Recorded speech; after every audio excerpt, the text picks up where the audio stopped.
Hey everyone, welcome to 3D6 Down the Line. We're here again on episode 18 of our Dolmenwood campaign using the old school essentials system. I am your referee, John, and going around the horn once again.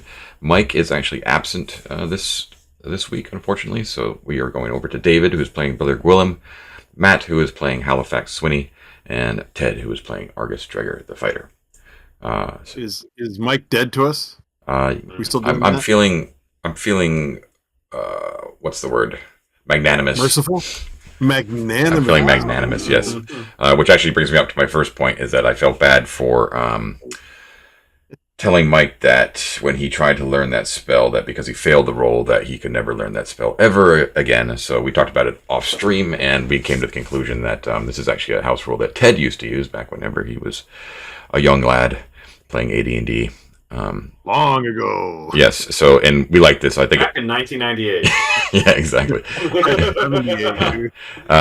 So the deal is, it's basically when you attempt to learn a spell, it's still based on intelligence, and you have a percent chance to learn it. But if you fail it, you fail to learn that particular unique copy of that spell that was in that particular book or scroll. And so you can never attempt to learn it from that particular in-world tome again. But if you find a different spell book or a scroll that has that in the future, you can then again attempt to learn the spell. So I think we're going to go forward with that. So that is my olive branch of peace to Mike, and as we all know, we want to keep Mike happy, or everything just goes straight to hell. We're dead to him for that one. That's yeah. And also last time we had that really cool chance for Argus to actually gain cheese points. Yes, getting his cheese points, exactly, yeah. So we discovered, this is once again Ted who figured this out, that we thought that you could just eat cheese, and as long as you were eating cheese, you had the 10% chance to actually raise your constitution, but it's not the case. It's basically like, well, you could attempt to keep eating cheese, but the moment you actually succeed and you raise your constitution by 1, that is the maximum benefit that you can get from ever eating that cheese, which still gives some hope to Argus. He can continue going until he actually hits that 10 or under, as long as he can access Augur. So, but I can't remember, Ted. You ate a bunch of cheese, but what was your con score at the end of all that cheese again? I'm just not real sure. You that piece of paper across the room. You did. I got tossed in a fury. I don't know why that thing. I'm gonna grab my glasses real quick. Okay. 1 second. Sorry. Yeah, I had a spare copy, but I think that's gone too. That's all right. Matt's got you backed up. Oh, wow. Sure. Why don't you just raise a pint glass to me there, Matt, and see what happens? Wait. Do I have that still? Yeah. I don't think I have that. I got to refresh my props. Oh, yeah. Oh man. Yeah, I'm not just gonna do Episode 18, we're going down the toilet. It's not ready. that. Wait, does this work? There. Oh, there it is. Oh, nice. Okay. Magic marker. I don't know where my.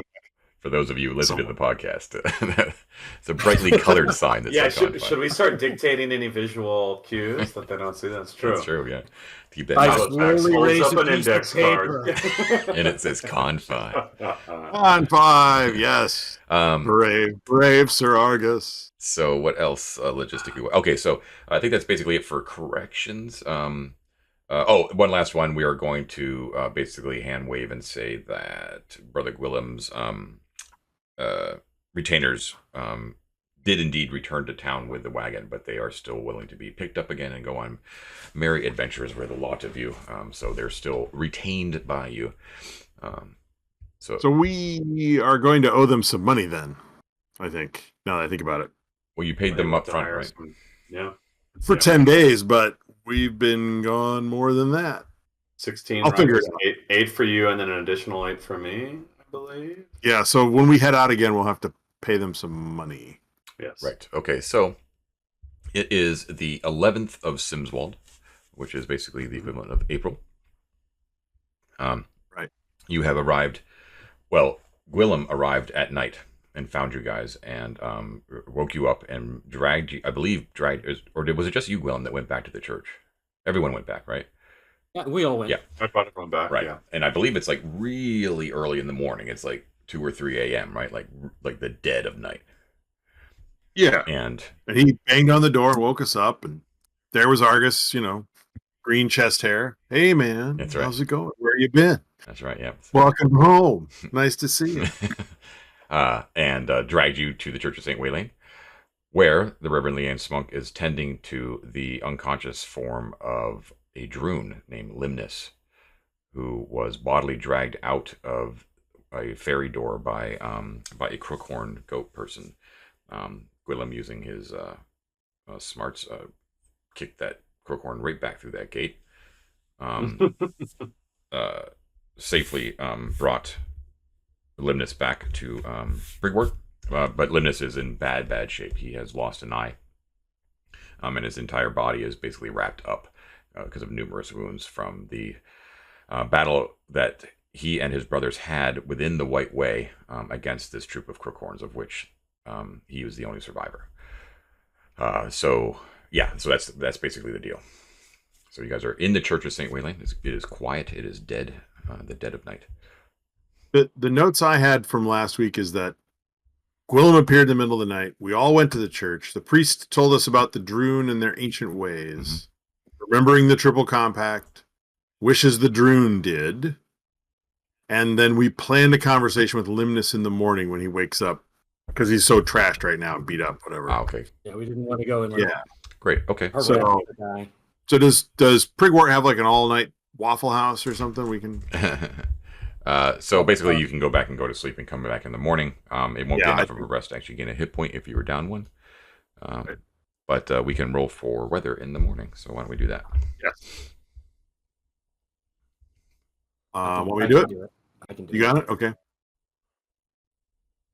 That would be an 8. An 8. All right. So that's going to be a bright and fresh day. So a lovely day dawns. This is the 12th of... The 12th of Simswald. That's right. Simswald. Sims. S-Y-M.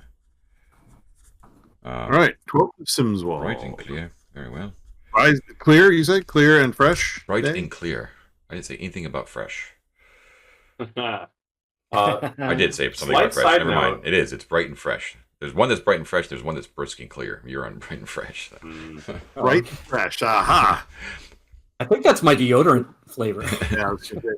What tactical advantage does fresh give us, John? It is Frisk, the day of the week, and it's the Feast of St. Pius. Ooh. Let's see if St. Pius is actually known as the Pius. It'd be kind of amazing. St. Pius the Pius. St. Pius the Plump. St. Pius the Plump. Oh, I'm looking forward to his feast day. What do we get on feast day? Not much. There's only like these small minor saints that usually have to be at a church or wayside shrine where where that particular saint is revered. Otherwise, it's not much of anything. But let me tell you, when it's the Feast of St. Wayland, this place goes nuts. It's gonna get lit. Okay. When is that? When is the Feast of St. Wayland? Man. Gotta ask, don't you? Because we got a plan. I got it right here. You ask and you should. We got to book our rooms in advance. Those things fill up. Man. Matt, everybody knows that the Church of St. Wayland of the Sack is on the 30th of Igwild. Duh. How far away is that? Ted, everyone knows. Sorry. That Igwild is 2 months away. Okay. Oh, see, it's a good thing we asked. Yeah, we can plan. I put an order in for balloons. Okay, so it's a lovely day as you wake up on Frisk, which is sort of like Thursday, and you make your way to the Church of St. Wayland in the southeastern part of town as you leave the Clashed Antler. Okay. And so the town is getting up, getting ready to go. The normal day's business, so there's plenty of people about. Don't really take notice of you as you enter the church. They don't take notice of the pure white monk that just showed up in town. That's probably true. You probably would draw some eyes. Well, I mean, we got a bleached white monk. We've got the Grinch walking around with green chest hair. I just want to say, Fabio I have definitely beautiful hair. Yeah, we got to embrace this, right? So I'm looking to wear, like open collared shirts now. Right, and big wide collars. I think we got to go for this whole like glam rock look here, right? With the hair, that green, everything, Totally. Yeah. And like we can strut as we go down the street, Yep. I'm in a Prigwort state of mind. Yeah. Okay. So, All right. So you get to the church, as we said before. It's a very large. It's one of the larger churches in Dolmenwood. Right. Very narrow nave, but it's been built out with many side chapels on the side. Huge portal framed by 7 concentric arches, carved with scenes of angels raising the souls of the dead up to heaven. So you go in, and there's that. At the other end is that strange bronze statue of Saint Wailing, where he's depicted with 7 arms, each bearing an axe. So there are a few petitioners in here. Some older people, older men and women, who are just quietly lighting candles and stuff. But no services are actually being performed right now. But you see the Reverend Smunk. She sees you with her orange, baleful eye, and she sort of calls you back towards the back sacristy. Yeah, I'm sure we rush back there, trying not to knock over the old people lighting candles. Right. So, elbows. You hear? We talked a little bit about how to play this, guys, right? Like we've all agreed that we want to try and make peace with the Drune, and that if we give back some / all, maybe not the book, of their stuff to help grease that wheel, then we're okay with that. Like not lead with that, but Not be lead with willing. that, right? But I also was thinking, since Guillem has already been in contact with Limnis, he should lead this conversation. And Limnis may or may not recognize you, Halifax. I mean, we can ask. It seemed like they were kind of going off a description. Now, John, we wouldn't have recognized him. Like, he wasn't one of the guys that got away from that first fight so long ago, right? This is a totally different set of hitmen that was sent to go find us, right? No, but you do recognize him from whenever you were hiding out in that strange abandoned mausoleum on the side of the road. Right. Yeah. I remember it from that, but he wasn't one of the guys that. Actually, there was only one guy that. One guy got away. Yeah, and it wasn't Limnis. Right. It wasn't that. Right. From that. Right. Yeah. Okay. So, I guess we leave it to Guillem to, as appropriate, to introduce you, or do you want to just lead off right in there and like, greetings, O Limnis, I come bearing apologies, forgive my rash act, Do you want to try that? I think initially let's just get a vibe from Smunk on how he has been, what his demeanor has been. Yeah, so I would say, good morrow, Reverend Smunk. It is a pleasure to see you. How did our infamous Limnis fare last night? He rested well. He's awake though. It's excellent timing. Okay. Also, is he any better? He was in really rough shape last night. Well, the wounds are still substantial, of course. So we'll have to only time will tell. But he is conscious, and he does seem to be lucid. If you wish to talk, this might be the best time. Indeed, this will be the time. Also, slight side note, I realized that when I transcribed my character from our original sheets to our item-based, I did not transcribe a dose of Spirit Haim, which, when I was attempting to heal Limnis, was a conversation we had about herbalism and stuff. So I do have one of those. Okay. Only mentioned, so you know, John. Cool. By the way, what spell did you petition this morning, or spells? I would have prayed again. Oh, my spells are silence, protection from evil. That's a great question. I didn't really consider that. Well, I'll just stick with what I had rather than trying to metagame it. For those light. If you pray here, you get hold person. Is that right? I'll also pray for hold person. Yeah, that'll take an hour though. It might have been usseful for me to. It takes an hour. Yeah, maybe after. Okay, so we'll do that now. Yeah, so light, protection from evil, and silence as before. Okay. I don't think it would have changed that. Although, again, there may be more useful spells that I did not consider. All right, so doing, but it's fine. Let's go see Limnis. Let's go see Limnis. All right. I think I'll walk up with the gang. and say, Limnis, dearest friend, you look much better than you did last night. How do you fare? Do you feel any better? As he sort of weakly like pushes himself off the pew that he was laid down on, and he's Sure. He's got fresh bandages on, so there's no like obvious blood like seeping through at this point, but he looks like rough, like his skin is like, well, once again, he's inked from head to toe, so his skin actually looks like a darker blue tone in general. But underneath that, he looks very, very pale. Okay. And he's like, he says, it is well that I see you again. And he holds up a hand to his eye. Forgive the way I spoke last night. I do thank you for what you have done, friar. You saved my life, and I will not forget it. Of course, my friend, of course. With the threat of the Nag Lord casting a long shadow upon us, it behooves us to reconsider our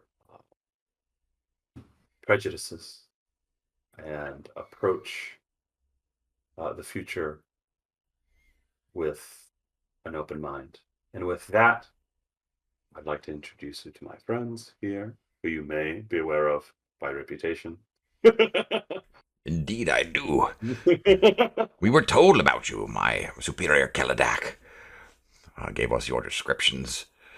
But you must understand that these are larger matters that people of station like you and I have little effect on.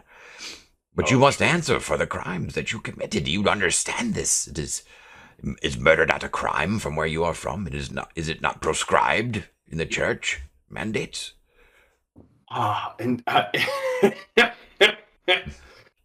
We seek justice. Indeed. That is all we seek. You may not like our methods.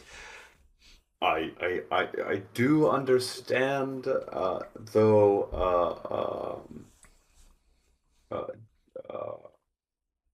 unique your viewpoints may be. I can understand that the act of murder or any conflict therein is an existential threat to the integrity of your order, as it is my church, as it is the sanctity of, indeed, any good, God-fearing person in the Dolmenwood.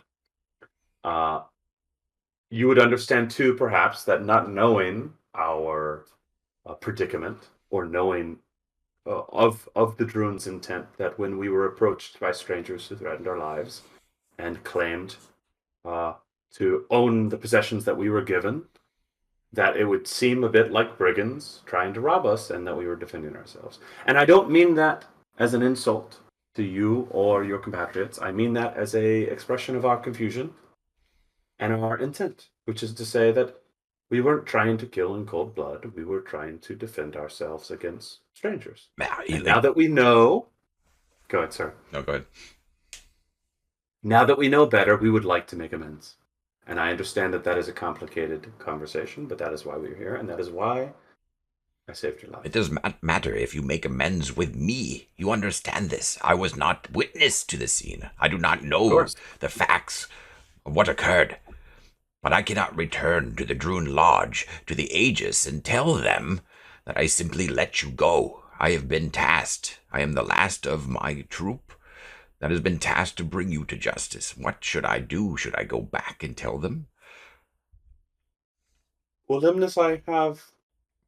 And as an aside, gentlemen, if you have any thoughts, please speak for yourselves. I cannot speak for you. I look at Halifax and Argus. We would be happy. Don't feel very happy. What am I happy about? Tell me why I'm happy, Guillem. August, you seem concerned, and I understand your concern, for this is a dire matter. Do you have any thoughts? I think that, well... Speak before all our lives are on the line. I would like to say Argus is super confused about why they've got his description, since he was like out on the little tiny island. And I don't think Mike and I even saw the Drune. It was the security cams. Security. Yeah, okay. All right. So that's creeping Argus out. He's like, well, they know who I am. But I mean, come on. Argus is not a smooth talker. He's sort of like, no, it was self-defense. At best, you've got us for trespassing. Everything after that is your fault. Sorry, but that's true. We were defending ourselves from weirdos who showed up and decided to claim our stuff. But you are not pleading your case to me. You understand this. You can give me all the reasons you want. I cannot give those reasons to the Aegis. Limnis, you speak truth. However, you are our only contact with the Aegis, and put a finer point on it, if we were to hypothetically arrive with you to speak. Oh no! Out of the question. Out of the question, one, because you probably don't want us to be there, and two, who's to say they wouldn't kill us on sight? So, like it or not, Limnis, we are bedfellows in this situation. You and I are of low station. We can only advocate somewhat for ourselves and in advocacy of our people, our ideology, our whatever you may call it. But it is us who have to have this conversation. And we can try our best to navigate that in a way that our superiors will appreciate, no? I am at your mercy. I do not have my book. He looks around. My clothes, my staff. Your clothes. Sorry, hold on, friend. Here, and I'll get his clothes out, just as a gesture of goodwill. Okay. Right? I'm not going to say anything about the text or the staff yet, but I'll bring his clothes out. I'm very sorry. These are important, and I'll give them to him. Sorry, I didn't mean to interrupt you, John. That's okay. So he's basically, what's he saying? I am at your mercy. You can do with me as you will. This is how I see it. I would like to remain alive, and I would like to get back to my people in good shape. Here's what will not happen, Limnis. We are not going to threaten your life. And don't get me wrong, as a man of pragmatism, I mean that, and I resist saying it because I cannot know your motive. And I don't want your response to that to be one of threatening our lives. But let's be honest. I have no interest in hurting you. I have no interest in detaining you. This is a situation of goodwill.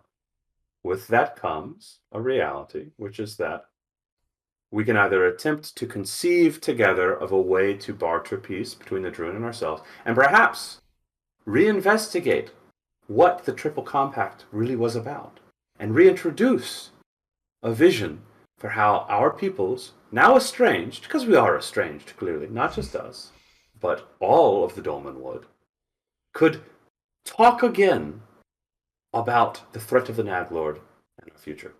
That is one outcome. If that seems impossible, and we cannot come to a conclusion about that, another outcome is we go our separate ways, and you never saw us, and we never saw you. And we may meet again in the future when you are party to another group hunting for us. And I would not want that to be the case, of course. But we will cross that bridge when we get to it, so to speak. So, not wanting that outcome, and not wanting to redress this situation again, what can we do? I'm not trying to put that all on you, John. Obviously, but we can spitball some ideas. I want to bring everyone else into the convo too, because the priest tries to reorganize the entire political scheme single-handedly at 2 o'clock. Do you think I will not try? Do you know me, Ted? He's pondering though, like he's thinking about it, and you see that his eyebrows lift at the mention of your desire to unite in the fight against the Naglord. Yes. Yeah. And his eyes widen in surprise when you actually mention the Triple Compact to him, and then he looks at you askance when you mention remembering or like what exactly is the nature of the Triple Compact, and he looks over your shoulder at your companions and he's like, "Do you not know? Has the knowledge been lost for so long? Do you not know what we are doing out there in the Dwelmferg? Not a clue. The last thing we knew that you were up to was, the Triple Compact and the defeat of the Fairy Lord, 700 years ago. What you've been doing since then is not common knowledge. Of course it is, because you guard your secrets so carefully. You kill anyone who wanders up to see you and say hi. They are. The secrets of the Dolmens are ours. No, don't mistake that. But well, that may be, but if keeping the secrets of the Dolmen means no one knows what you're doing, then you shouldn't be surprised when no one knows what you're doing, man. And to, again, speak to a pragmatism of the situation, if the Dolmen is in threat, and though the Drune are very powerful, they are atomized, they are solitary in this mission, is it not true that the survival of the Drune is contingent on better communicating this mission to everyone else? And perhaps time has gone by and it has been forgotten, but it has to be a mutual responsibility to build that reminder, no? Well, until recently we were content in being the wardens and the watchers of the compact, of guarding against the return of the Frost King. But now that the Nag Lord is making incursions into the south and into yours and my territory, we question its motives, and we worry that the Ring of Chell may fall once again. That would be very ill for everyone here in Dolmenwood. It is an interesting... The Ring of Chell? The Ring of Chell, of course. Is that really big ring of standing stones I see marked on the map sometimes? Yes. The Triple Compact. Yes, the raising of the Ring of Chell is the only thing that keeps the Frost King from returning from Phrygia. So about that. Now, the Nag Lord is seeking to penetrate the ring and perhaps wake what lies beneath Lake Longmere. It could spell doom for all of us. I have perhaps said too much, though. Regardless, it may be a good time to postpone or overlook some misunderstandings that have happened in dark forested places. Misunderstandings that needn't have happened at all. It quite frankly, it sickens me that it happened at all. From what I've heard, from what I've understand, from friends I've made along the way, I've understood Drune to be allies to the people and potential, as you say, watchers and guardians of the way. It sickened me that we fell into this adversarial posture. Well, what you propose does have merit. Let's see. Hold on. Just reading a thing here real quick.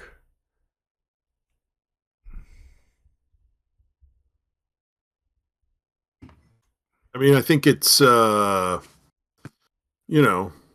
it's fair, right? If you go back to this Aegis, you call it, and you bring a message back. I mean, it's not like you haven't seen us. It's not like you don't know where we are. I suspect you could find us. So going back and pleading a case, yeah, you can't make a decision, but you can go back and you're a Drune.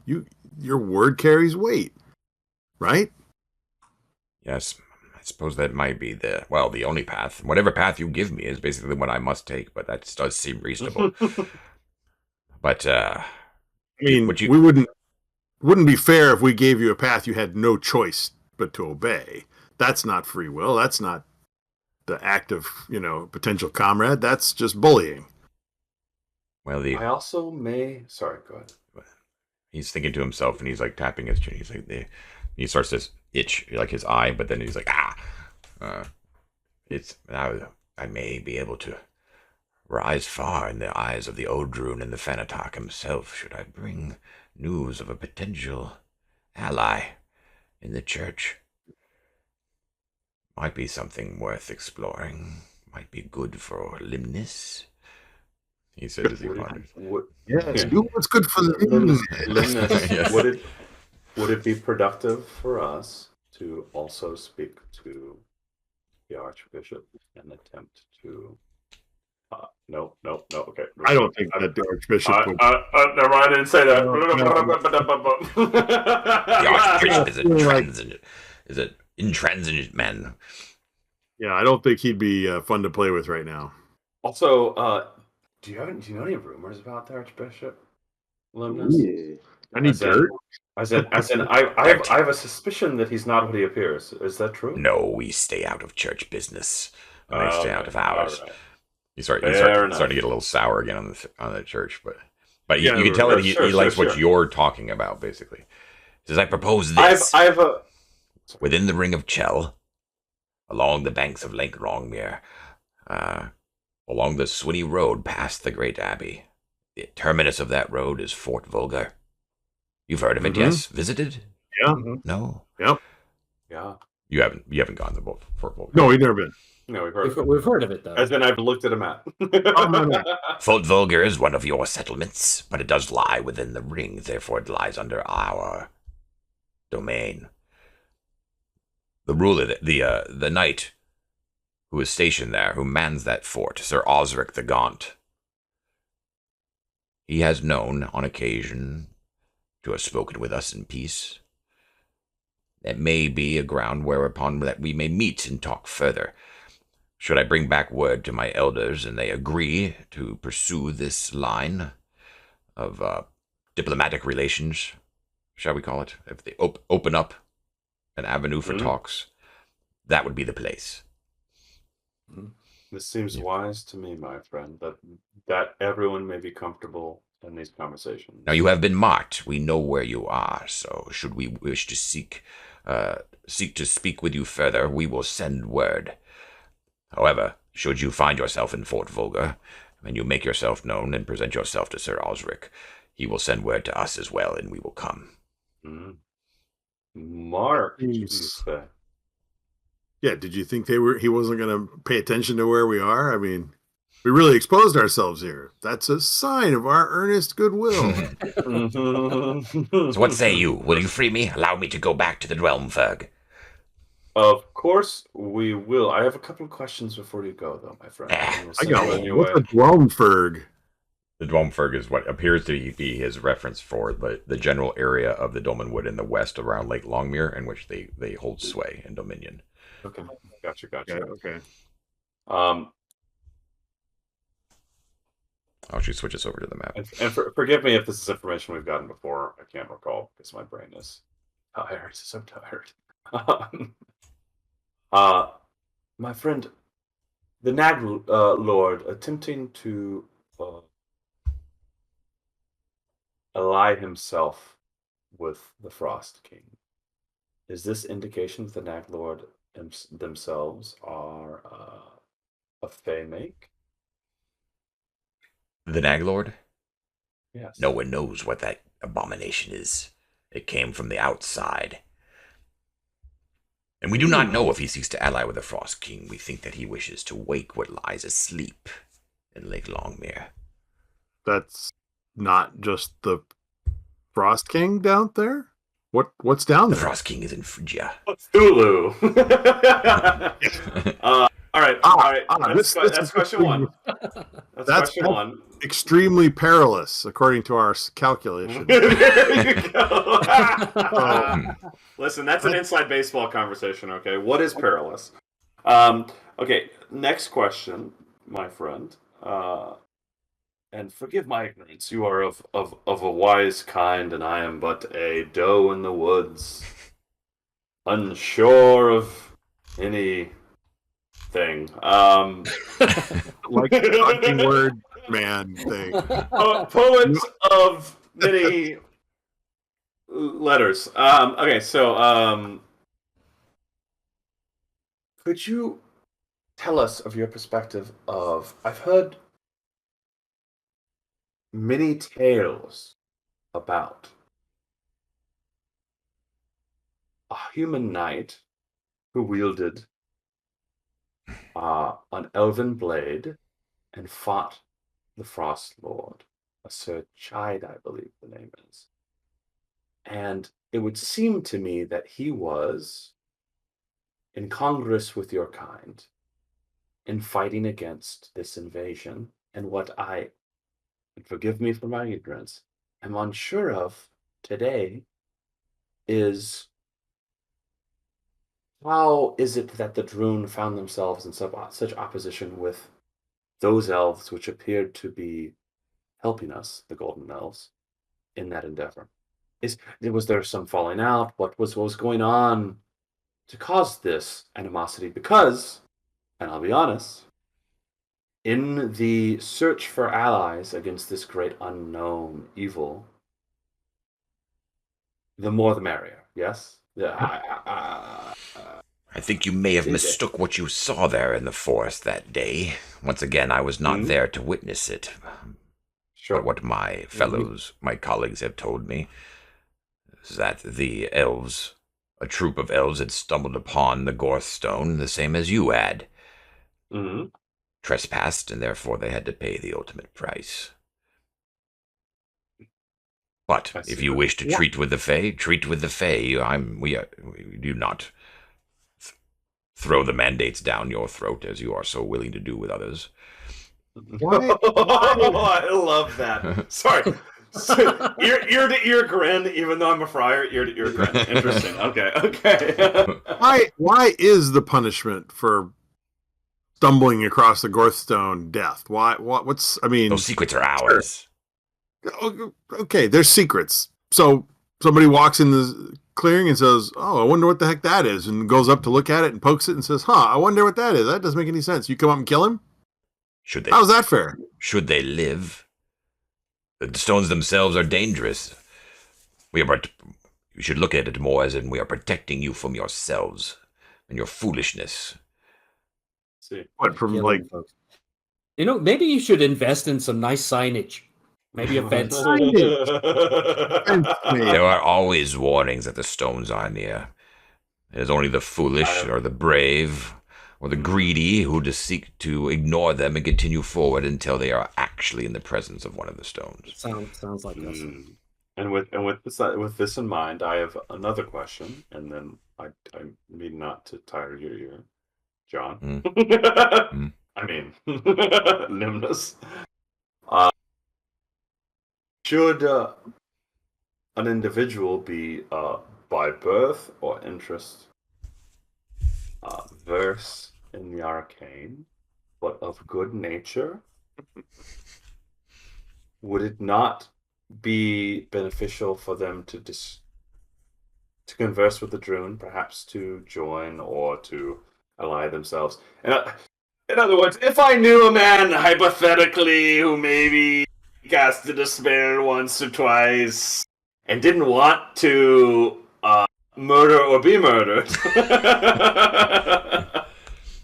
would there be a way for him to talk to you about that? Maybe set some terms. I don't know. Anyway, I'm being a little silly, but I'm trying to figure out, to put it plainly, like if the Drune take recruits, if the Drune are sort of orthogonal to Arcane altogether, they protect the Arcane, but they protect it for reasons that are their own, or if there are wizards who become Drune, sort of what I'm prying out. No, they are. That's even something he can ask. They are both like a, and you were told in one way, shape, or form by other, like by Mosselmeyer Druge or by Leanne Smunk, that they are. No, it's fine.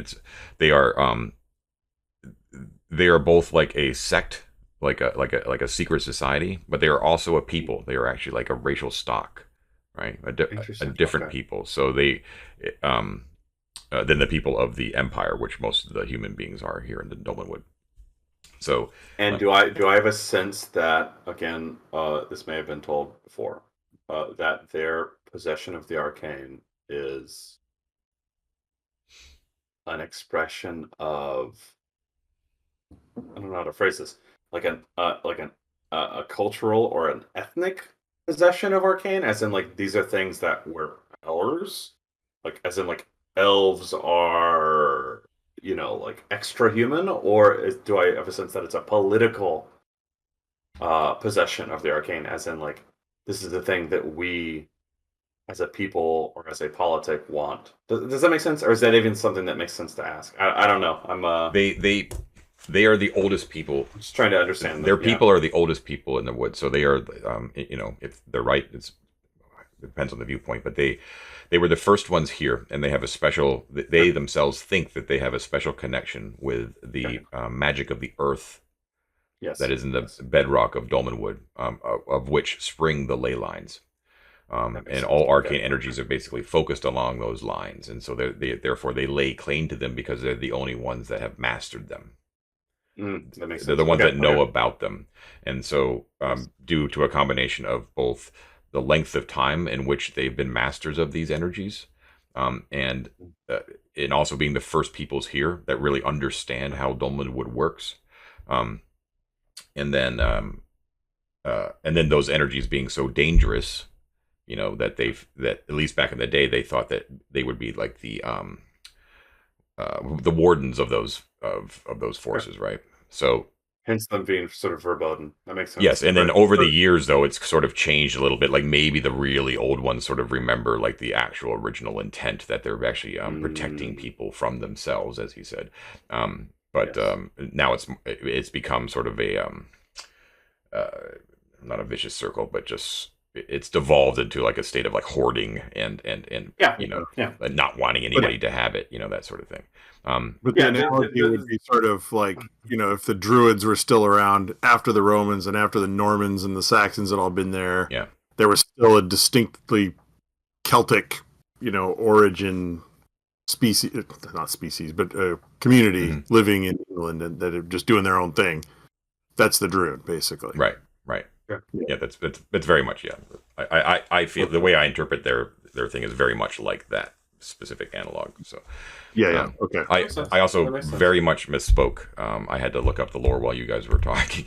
But this is like well, this guy's been lying to us. Apologies to everyone out there who is also a Dolmenwood nerd, but I totally screwed it up when I was improvising off the cuff. Part of the fun. But it's a key thing to understand, so I'm going to be very, very straightforward without couching it in Limnis's voice or anything like that.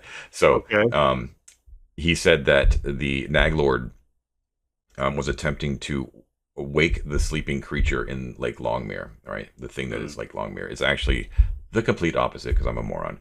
Like the moment it came out of my mouth, I was like, "That's not right." But what they've discovered, this is a key piece of information, is he basically tells you that when the Naglord came out of nowhere and established himself and took over what is known as the Sog Stone, one of those dolmens that is we claim as our own, and one of the primary reasons we hate him is for he set up his court and throne right atop that obelisk, is that he put his influence, his corruption, spread down the waters from the north and into Lake Longmere, and put the creature Geloff to sleep in the lake. What creature? Geloff, you say? There's a creature in the lake. The great dragon Geloff. They put him to sleep. Isn't that a good thing? I mean, dragons breathe fire, eat peasants, cows. You don't understand. You don't remember. He was a great spirit of water. And he was the representation, the arcane nexus of all the waters of Dolmenwood. And now... The life force of this space. Exactly, Friar. It is not God. It is not your God that watches over us. It was Geloff. But now he sleeps. He sleeps because of the Naglord's influence. And when Geloff is asleep and the waters are asleep, then the Naglord's plans are seen for what they are. Limnis, I have to talk to you once more. And forgive me if it sounds esoteric. Because this sparks in me a thought about the mysteries of mankind. Are you familiar with the mysteries of mankind? In the terms of the church, probably not. True. He missed that day in Sunday school. The church tells. Okay, I don't want to just read off of. Okay, hold on. Let me find a character. Oh, no, it's fine. Just read it off. All right. Okay. All right. I will. The church derives its name from Mount Pelham, the towering peak of myth, far to the west, where it is believed that God summoned and spoke to his 7 prophets. Each wrote down their interpretation of the word of God, and were changed thenceforth to proselytize across the land for all eternity. Mount Pelham remains a pilgrimage site to the current day, but reaching the hanging monastery of Pelham is one of the most daunting treks known to mankind.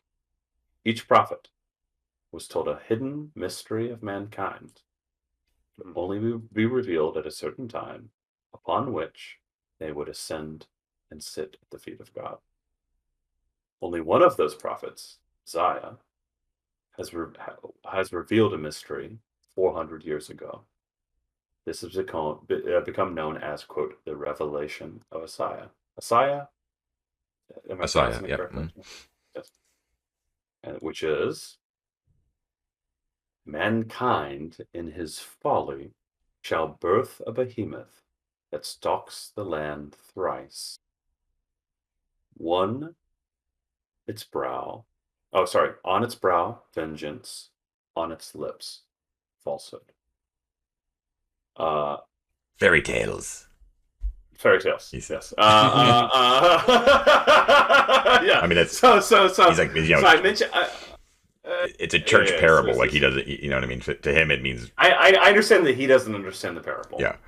But what I'm wondering, as a man of the church, listening to the presumed subjugation of Gedloff the dragon, within the Drune's logic being a deity-like figure whose life force and arcanum has spread through the waters of the Dolmenwood, and whatever metaphor you want to extract from that beyond, right? To give life. I'm curious how it may be that the church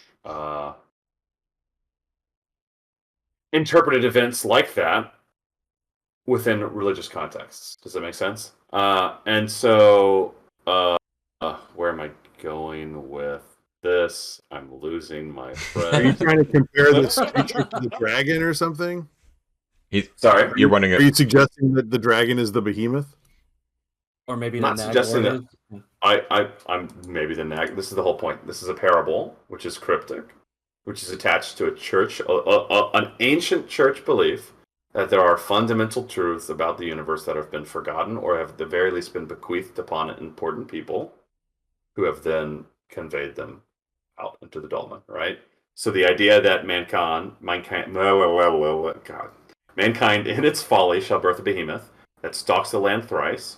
On its brow vengeance, on its lips falsehood, could be a reference to the Naglord, right? All right, I see. That would make a lot of sense Sounds like to me, it. right? But also the idea that is like one of many mysteries within the dolmen, and that like the Drune might be an access point to further mysteries or further truths. Is interesting to me. So obviously we can't access all of Limnis's knowledge, but if we know that there's sort of like divinely recognized dragon at the center of Lake Longmere that has been corrupted by the Naglord, one might wonder. I feel like I got ahead of myself. I don't know what I'm wondering. You know what? Question mark, fill the air. This is so interesting, and I have not bridged these thoughts enough before I started speaking. Well, it's a whole new thing that's been sort of dropped on you. You know what I mean? Like you're starting to reveal the mysteries of the West. You know, which have always been shut off for you. You know exactly. But you get the impression it's that. It's Gelloff basically being asleep, corrupted in a sleep and forced into the mud, basically, of the bed of Lake Longmere, has curbed the Drune's powers in recent centuries a great deal, right? Gotcha. And Limnis would tell you this. It is always our desire to awake the great dragon once again. Would be a mighty blow against the Nag Lord. Should Gelaf awaken. For the powers of the powers inherent in the wood would flow through the waters once again, and restore the wood to its mighty former glory. Amazing. Yes. I'm down with that. Like the kind of thing that could be accomplished with with the proper allies. Yes. Especially if those allies didn't put us all under a death sentence. Or perhaps if you hadn't killed some of our members. But he, yeah. Speaking of which, gentlemen, when we're done, I'd like a word with our friend here, just man to man. Keep him away from me. if I may. He'll take his weapons off. You're the only normal one here, it looks like to me. I'd be happy to converse with you. He takes his hat off and shakes his beautiful. Never mind. I love it. Never mind. I keep drilling. Can I ask one more question before we leave? How to beat this guy to death? You're questioning to death, aren't you? Of this troublesome priest. I'm sorry. This is the first mystically knowledgeable person we've encountered in such a profound way. So I'm curious. Are you saying you've only had me to talk to for the last? Listen, I'm not saying you're dull company, but but the company's dull. I'm in the Dolmenwood. Limnis, you traversed the Shadowlands betwixt our world, the Fey Gates, the Ferry Roads.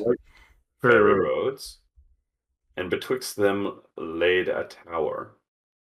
And I hear tell that tower led to a place called the Tallow Spire. Well, are you aware of this? You, David, are sort of just kind of misremembering a little bit. But I'm sorry. Yeah, there was remember there was stairways down. Yes. Right. But I thought it was within it was in a mausoleum. Sorry. Yeah. Within the mausoleum was stairways down that led to the Tallow Spire. Yes. All I'm trying to ask is if he knows anything about the Tallow Spire and what the hell that is. Obviously, we know about the Queen King, Hathor, the Infinite City, carnal desires. You mean the boundless realm of carnal lusts? Yeah, the Hotel California, as John most poignantly put. I'm just curious about the Hotel California. Not because I'm not saying as a friar I wouldn't, but if I were to explore the boundless desires of my carnal lust, I'd like to know what I was getting into. He kind of smiles wryly and from his one eye that's kind of poking out from his bandages, he looks at you and he's like, tempted by the Fae, are we? Yeah. We say this in light of our recent conversations about our different peoples, that at least with us, with the Drune, you know exactly what our motives are. But with the Fae you never know. And this we can probably agree upon, brother of the church, is that the Fae are as likely to gift you with a wondrous reward as they are to snatch away something even more precious than your life, just on a whim. Dangerous. So dangerous.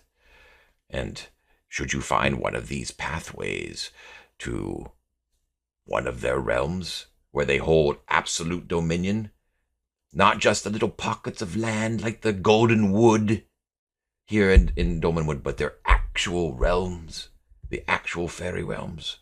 Have you seen Phrygia? Have you been there? I think not. I have. I'm just baiting you for that. No. But actually, wait, Guillem hasn't. Oh, That's true. I haven't. That's right. So We'll take out our passports and show the stamp. Right. Argus and Halifax are in the background going. No, we haven't seen it. But Tallow Spire is another one of these dominions ruled by the Queen King Hathor. We have not visited, of course. We are not so foolish. But we have heard tell, indeed, of the place known as the Palace of Sighs, where the Queen King reigns. Sighs is an S-I-G-H? Yes. So she's something of a size queen?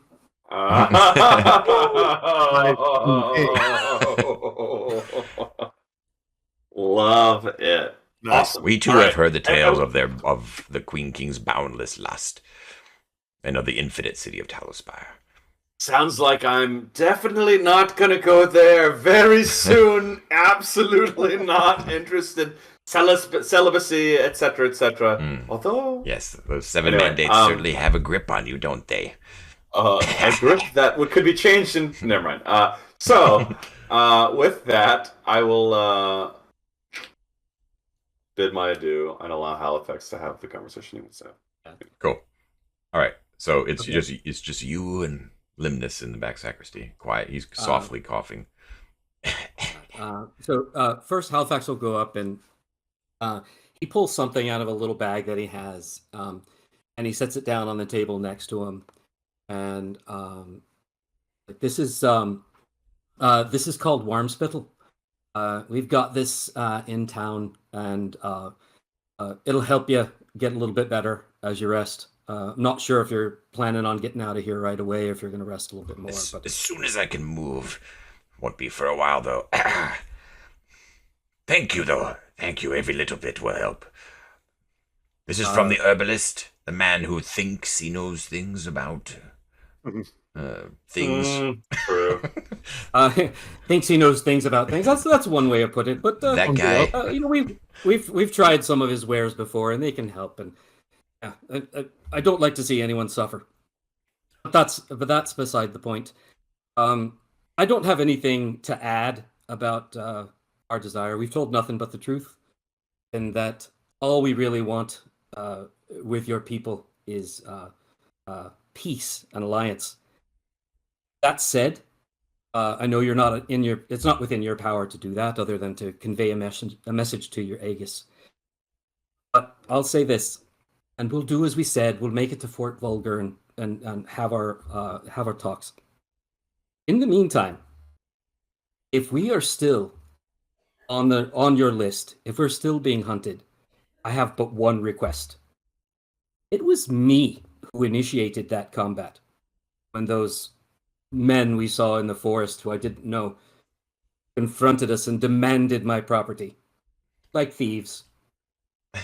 It was his eyes narrow at you. It was me that started that. So if we are still on a list, scratch these other men's names off and put mine down there 4 times, because it was me. So if you're gonna hunt anyone, Halifax Swinney. All right, he looks at you like he unblinkingly, like just looks at you, like real carefully. You can see he's like making like a judgment, in his own mind, and he just simply says, "Noted," and he nods. Fair enough. Feel better and have a safe trip. My thanks. And he'll walk out the room. Nice, very cool, very cool. And scene. So the idea is Smunk basically gives him a prognosis that he will probably be okay to, because he's basically gonna be traveling on his own. He will take no escort, even if one is assisted upon. So in order for him to be ready to travel on his own, it'd probably be at least like another week before he's ready for that. That makes sense. Is there anything we can assist in the meantime, or no? I mean, just leave him do his thing. It's just natural healing, basically, right? If you are, we want to go back and question him every day, John.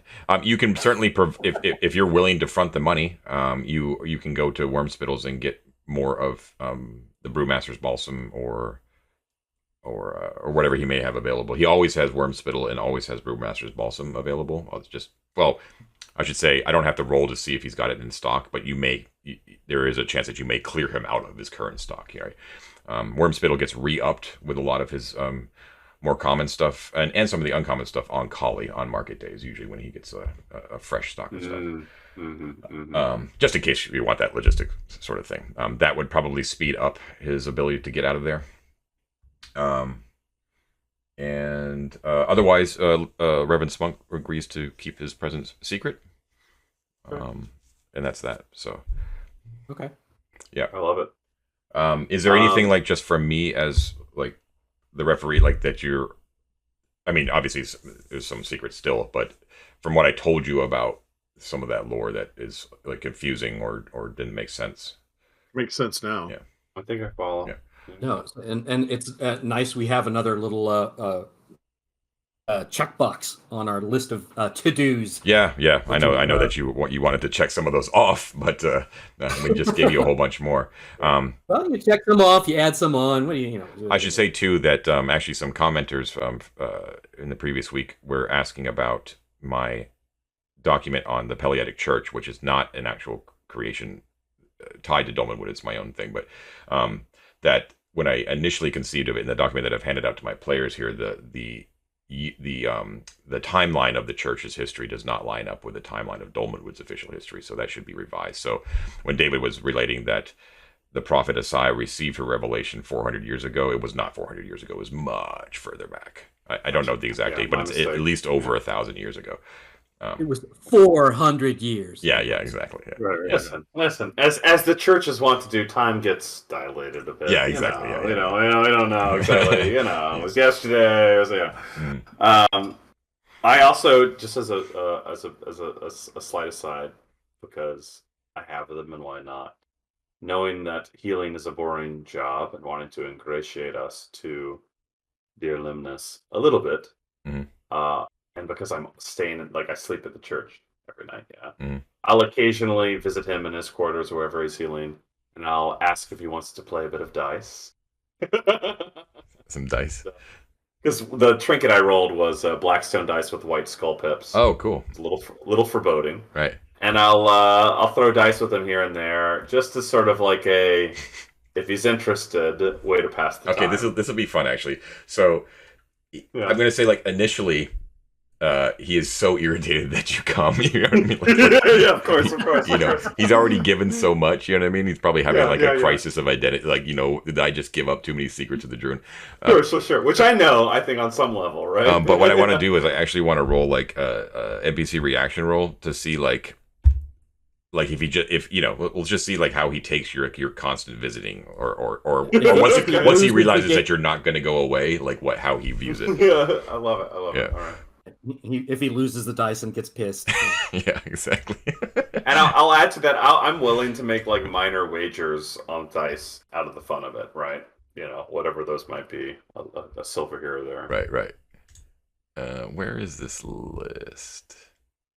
I think this is something that Guillem, being a friar who travels the countryside, finds a small indulgence in, vice though it may be. Visiting small towns, common folk. You play dice. Right. I think, and there's a morbidity to it. I think, since they're white skull pips, and maybe occasionally Guillem makes a sort of cryptic assessment of fate. Not what I'm doing here, right? But it's sort of part of the entertainment that Guillem has learned for himself. Pass the time. Sure. Travel. Sure. And he's sharing that, whether it succeeds or not, with the Drune. Well, we should figure out how many days we want to do that.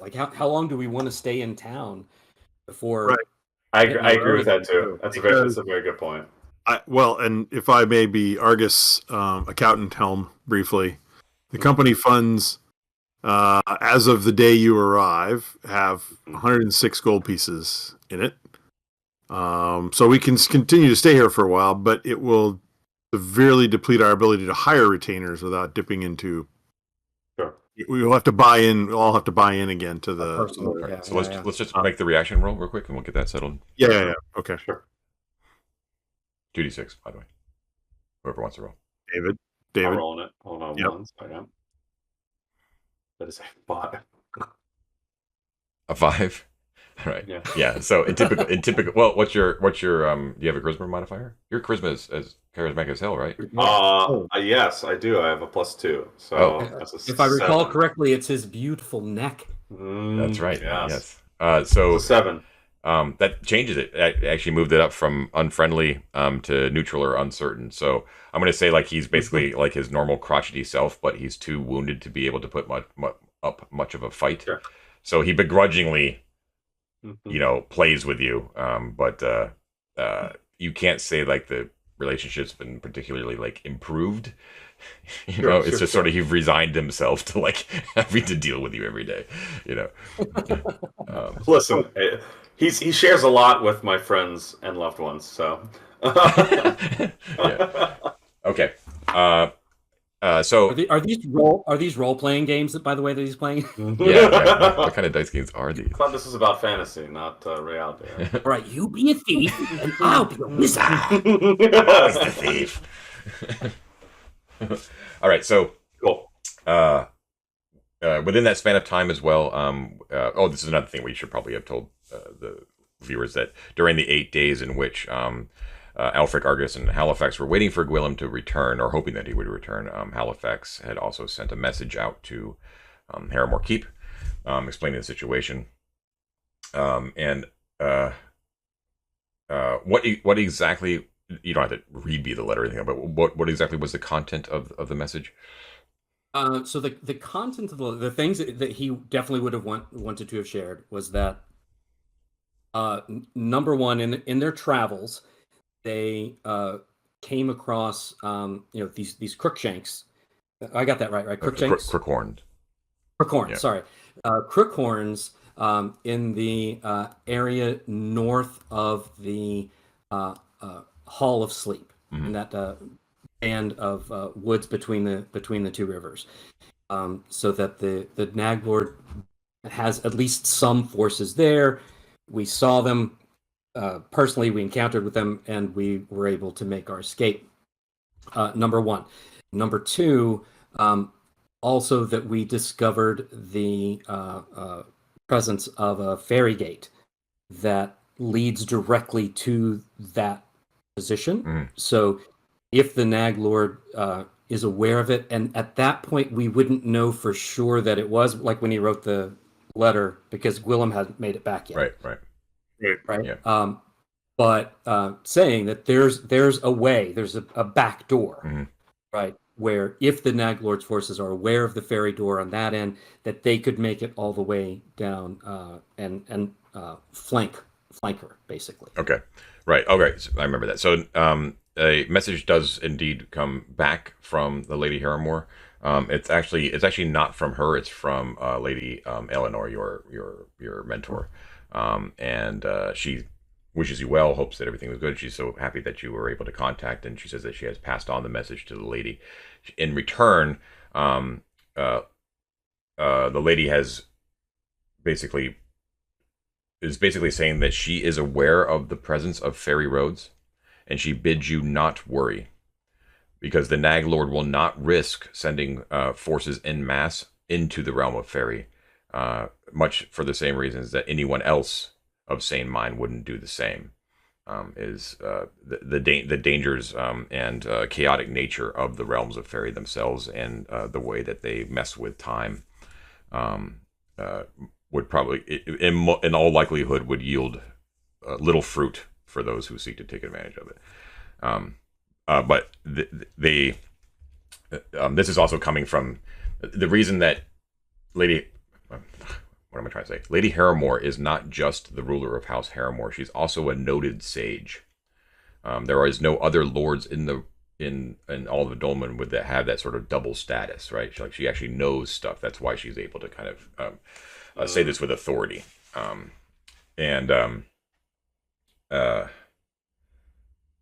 She does say, though, that the intelligence, though, is appreciated. Like whenever you say, like, you've seen the Crookhorns up there, up near Longshanks Falls, and she tells you that they have actually caught her forces when they crossed the Groaning Loch on patrol on the northern side of the Groaning Loch, and the very southern reaches of the Naglord's domain.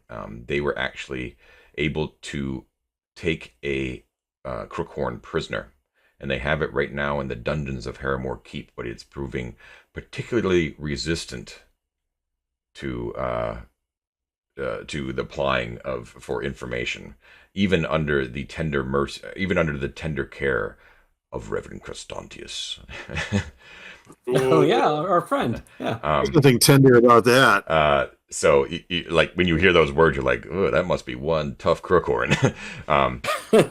But we managed to take one prisoner, and they are desperate to get information out of him, because we feel that this particular Crookhorn may know of the location of one of the major military outposts along the southern front of the Naglord, where they may actually be amassing troops to launch an attack south. She is also glad to hear that the construction of the garrison is continuing apace in Prigwort, and she says to show this letter to the elevated council. Let it double in purpose as it orders to the elevated council to redouble their efforts in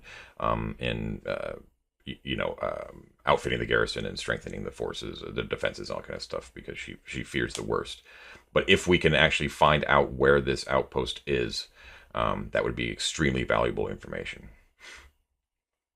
Like valuable? Yeah.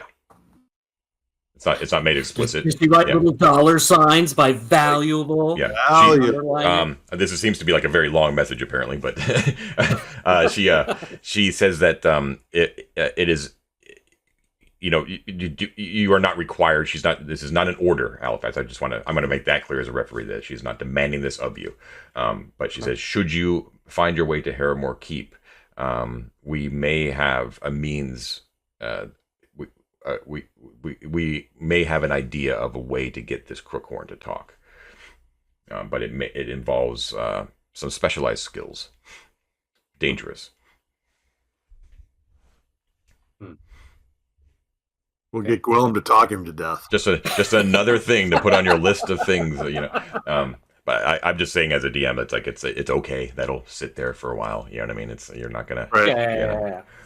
It's not. We've got to question this guy now. Yeah, it's not a quest over you or anything like that. Yeah. Not for nothing. Maybe we should do something that Mike wouldn't care if he missed.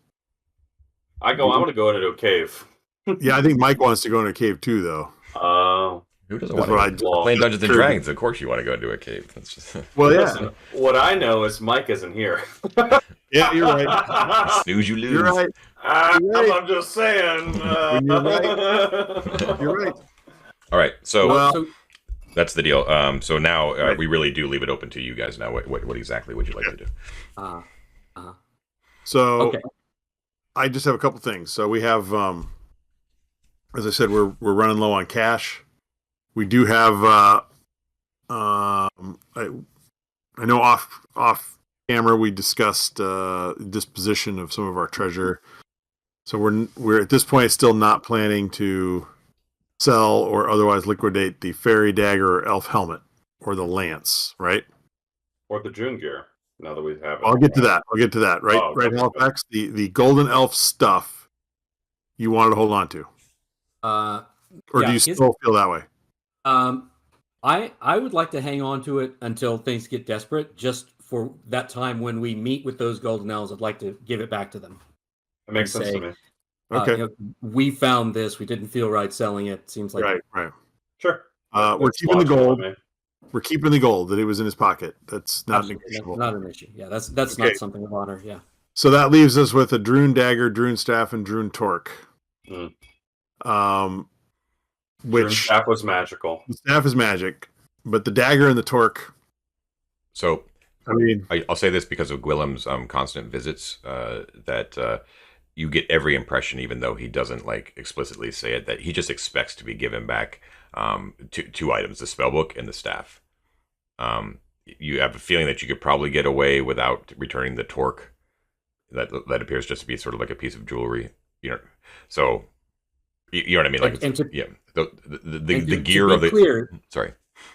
I just wanted to be clear. So these are the things that we got off the Drune that we killed up by the the Gorth stuff, Right. not his personal one. this So is not he's- Limnis' stuff. Okay, but you have Limnis' No. stuff though, right? Yeah, I mean, Yeah, no.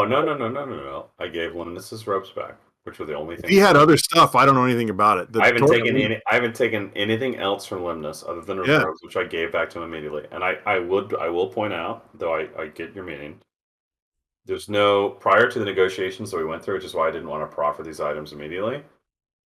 There's no way that, in my mind, Limnis would know that we even have these items anymore. Yeah, he Right. doesn't even know. Okay, so if So I thought you had Yes. taken and absconded with his gear. his stuff. No, I don't. I took his robes because I wanted to hide him from being conspicuous without realizing that it didn't really matter too much. So I gave his robes back. Okay. That's what I'm saying. All right, cool. So you're going to give him his own stuff back. He is not going to ask for the other Drune's stuff, so that's yours to do. That's the staff and the dagger and the torque were something that we got off the Drune that killed we killed right in the fight. Right. But you were thinking of offering that as leverage, and it's no longer. If we needed to, it wasn't necessary. So in which case, Mike already tried to learn a spell from the spellbook and failed. So the spellbook is not useful to Mike. Yes. Weren't there other spells in there? There are other spells in it, but he rolled. He also okay. He rolled them. Though, the staff is. Sorry. Didn't he roll them? Didn't he go through those spells? I thought he rolled through all of them. Spell that he couldn't cast yet, so he didn't roll for it. Oh, okay. Then was the third level. Okay. All right. Well, the staff is magical. It seems valuable to hold on to at least for now. Yep. The choker, I say we ditch. That apparently has a value of 150 gold, which Argus Accountant Helm would be very happy if that was what we did, because that is the exact amount that we need to pay retainers for 10 more days of adventuring. I'm in for that. I think that's a great idea. I think we should do that. May we sell that for 150 gold pieces, John? Yes, you can. I will make a note. Thank you. Do you want to sell the dagger as well, since it was also non-magical? I don't know what its value is, but I have no objection. I'm okay with that as well. I'd rather not be walking around with the dagger anyhow. While we do this accounting, I need to go say goodnight to a kid. I'll be back in just a few minutes. Sure. I don't... Actually, can we take a moment to do a potty break in general? Might go... Yeah, we take a quick break. Yeah, let's just do a quick break. All right, everybody. We'll see you guys in a second. Okay, and we're back. We just did a little tiny bit of bookkeeping, and just so everyone's aware, Argus sold the Drune Torque and the Drune Dagger, which are obviously of Drune make, to Mosselmeyer Druge, who would be obviously interested in it, would be willing to pay for it, and it's probably the smart play, so that it's not, well known that you guys are unloading Drune artifacts in town. It's probably not a good look. What else were you doing logistic wise? Is that it? We got the letter from Harrowmore. Yeah. Oh, you want? We've sold some stuff for company funds. We just have to decide how long we want to stay in Prigwort while Limnis is healing, in order so we can pay for that and then hit the road. Right, but you also that money that you got for the jewelry you are using to rehire or to pay, not rehire, but to pay further. Pay retainers when we leave. Right. Okay. I mean, we're getting Revo and Pem. Yeah. When we head out, we rehire them up. Okay. Cool.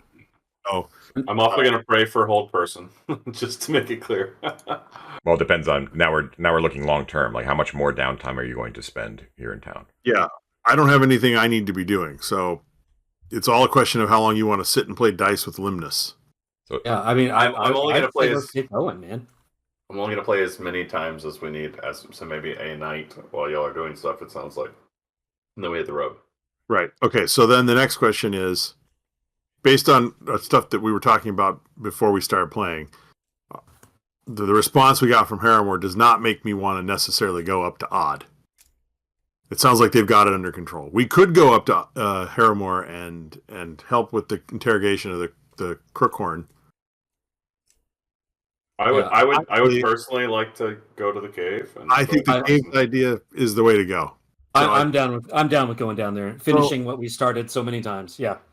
So if the 12th of Simswald is when we had that conversation with Limnis, and then do you want to just leave that night? You come back and play dice with them, and we leave on the 13th. That makes sense to me. The only thing I want to check is, do we need any herbs or poultices or things we want to buy before we leave? You know what? Now that we have come across these crickhorns that seem just riddled with disease, it might be a good idea to see if Wormspittle has anything for diseases or poisons, which I don't think. I'm looking right now. So stock on. There are ones that might help against fungal poison, against animal venom, against botanical poison. John, when we were viewing them, they had pustules and all that. Yeah. Obviously, the Naglord was there any sort of like fungal feature? No, that's actually an interesting observation. That there's no indication of that. It seemed interesting. Yeah. What about tetanus shots? Does he have tetanus vaccine? No, can't help you there. Hey, David, your camera's out of whack, man. Oh, I have become blurry. You have indeed. You're focused on your passing eyes. through the fairy roads, man. It's those mushrooms, man. Why? I wonder. Let me turn it off and on. Hold on. I mean, the soft focus is romantic and all, but There he is. Listen, I mean, hey, I trafficked with the Fae, and here I am. That's right. Okay, doing a quick review of. So you have to see if like they're actually available. And I don't know. Yeah. There's all. Sorry, go ahead. It doesn't look like there's anything that's be like, oh, this will be good protection against mange. So sparing any of those. There is one, and this needn't happen now, but I can't not be interested. And we haven't discussed it once yet, which is a crime to me. Which is the Witch's Oyster, which is just calling me as a necessary purchase. Well, it's extremely rare. Psychedelic that grants oracular vision. Yeah, we'd have to roll to see if he even has it. Yes. Sure, go for it. Do you mind? No, I mean, if you go to Wormspittle, there's a chance he has it. So I want to, maybe the morning as we set off. I'm just kind of curious. So 1 in 6 chance. I want to go to Wormspittle. 1 in 6. 16.7%. So I'll roll a d6.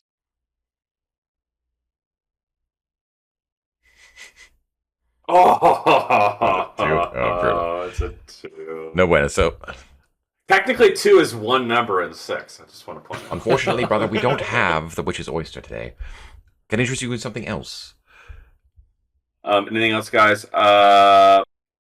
Poison resistance is useful in a sense. Saves against magic are useful.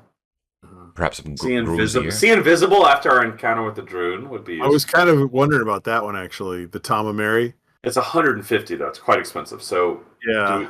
Do we have even a capacity to also very purchase it? rare. I don't know if I had to check my stock. Yes. Cheaper things. I already have garlic because I'm terrified of vampires. Garlic. Expensive these days, garlic. What about some off-drip? Big garlic and their price gouging. The garlic monopoly in Dolmenwood. That's the real evil. What about some of the? I see. I've heard of off-drich for botanical poisons in case we eat something bad. There's a decent chance I may have some of that in the back. I would say about 50% chance. Weird that he knows that. I got it. He looks in his bag. I've got a 2. Well, and he calls out from the back. I do indeed have some coming. So offerich is a black liquid that's fermented from the young roots of the lantern elm. So you drink it, and it's fermented. So it's got So it grants a saving throw against a poison of plant origin, and if the save succeeds, the poison is neutralized. Repeat doses are ineffective. So it's basically a straight up neutralized poison for botanicals. That's pretty cool. 60 pieces of gold for that. Well, he's got that from. He'd probably have to go to the ATM in town and make a withdrawal. Mm-hmm. Right. But yeah. He'd If you can afford multiple, you can roll a d6 to see how many he actually has in stock. But I don't know if you want. Okay. I don't know if you want more than one. Would anybody else be interested? Let's see. I'll roll to see how many he has. There's one other thing He's not. that I'd be interested in, but Nice. Yeah. All right. What'd you get? He has 6. So he's got 5 more. My only remark is that I'm also interested. I already have garlic. Out of abundant caution, not that this will be relevant in an immediate sense, I wouldn't mind having some wolfsbane in my pack as well. Which is only. I was kind of thinking about that one. Which is only 10 gold. So I just would like to have garlic and wolfsbane on the ready on my person. Well, wolfsbane's also a little bit. I'm down to buy whatever else in addition, but sorry. So wolfsbane, you still do have to roll. Garlic is it's fine. Garlic, you can have as much as you want. Okay, so Wolfsbane is 3 and 6, so 50%. Mhm. Am I aiming for under or over? Under, you want a What 1, are we 2, or going? 3 is what you want. Okay, that's a 3. Nice. Okay. So, So roll a d6. all right, I will do that as well. That's 1. 1. Okay, so he's only got 1 left. Which is all we need. That's all you need. So Mm. I'm down to get as many of the. I only interjected to say that I would like to get one of those if we can with our funds, but otherwise I'm down to get as many of the poison. Yeah, I'll buy 2. So if we each buy 2, then. So to be aware, the description of Wolfsbane, at least the Dolmenwood version of it, I'm not sure if it's mirrored in the overall OSE book, is that you must hit with the herb in melee combat, and that repels lycanthropes. Like you have to actually smack them with the herb. Love it. It's not like it's not like garlic where you can just like that's wear very babushka. It's very babushka. Yeah. All right. I'm into it. All right, so I'm going to add that to my character sheet. I'm very open to whatever else we would like to purchase. And so we were each buying 2 Wolfsbanes, correct? No, there's only one Wolfsbane available, so I bought the one. We're each I bought buying the one. 2 ostrich. Yes. Oh, okay.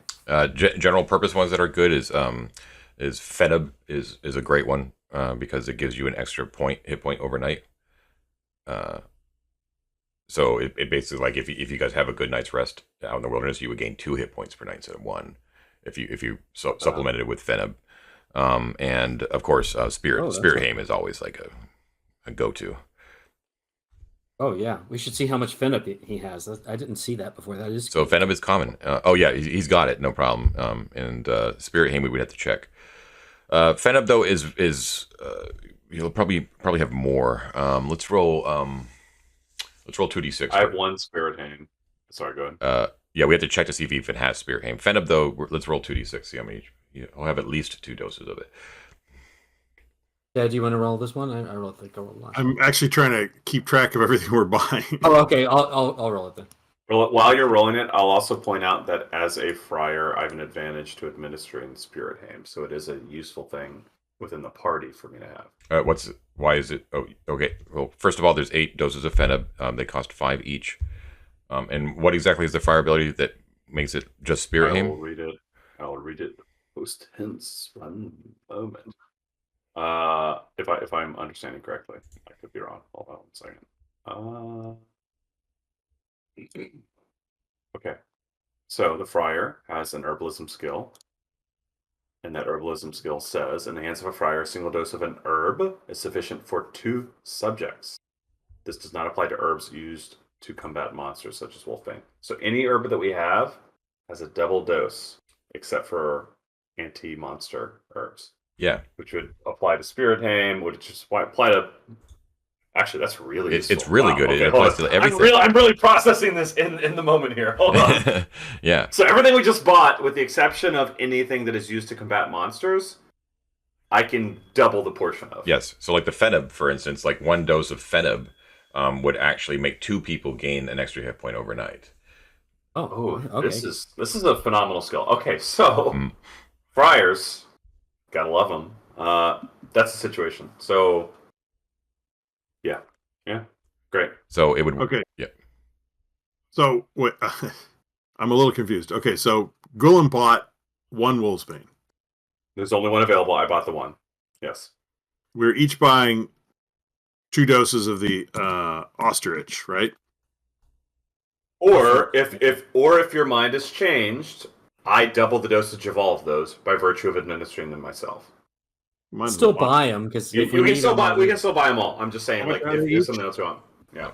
It's called Offerich. Offerich. Offerich. Yeah. Sorry. Offeritch. At 60 GP each. Is that right? 60? I believe so. Yes. Yes. Offerich was 60. Yeah. Okay. Offerich. Sorry. Mispronouncing it myself. All right. So 2 each per character. Okay, and then you got 8 doses of Fenib at 5 each. Correct. That's 40, right? Right. It's what was the Fenib? That's the that gives you 1 extra hit point. The overnight sleepy one. We can just buy that out of the company fund if you like. Those are the root bulbs of a forest flower. and you put it underneath your tongue at night. All right. I'll take that off the company funds. So Wolfbane, Rich, Fenob. Was there something else somebody bought? No. I think that's as far as we got. Okay. But the Fenob is, you have it like in the, are we going to keep that in the wagon or something? Yeah, I think so. Yeah, that makes sense. Okay. These for encumbrance purposes are basically like bunches, right? So they would or bundles. I'm sorry. So like three would be a slot sort of thing. Oh. Well, do we want to head to the cave? Does that seem like our next move? Yep. Do we need to buy more rations before we go, or do we have enough? We actually have a lot. We barely used a bunch. Yeah. All that time we were gone was actually like a 1 day for us, so we've barely touched our rations. Love it. So I need to take off 120 for 2 doses of offerage. Okay, so did we roll for weather? Did we? No, we haven't rolled for weather today. So let's see. Not for today. Let's see what the weather is. Who's rolling it? Me? You? It seems like I've done a bunch. Somebody else. I'll do it. Okay, weather is 2d6. 7. Warm and sunny.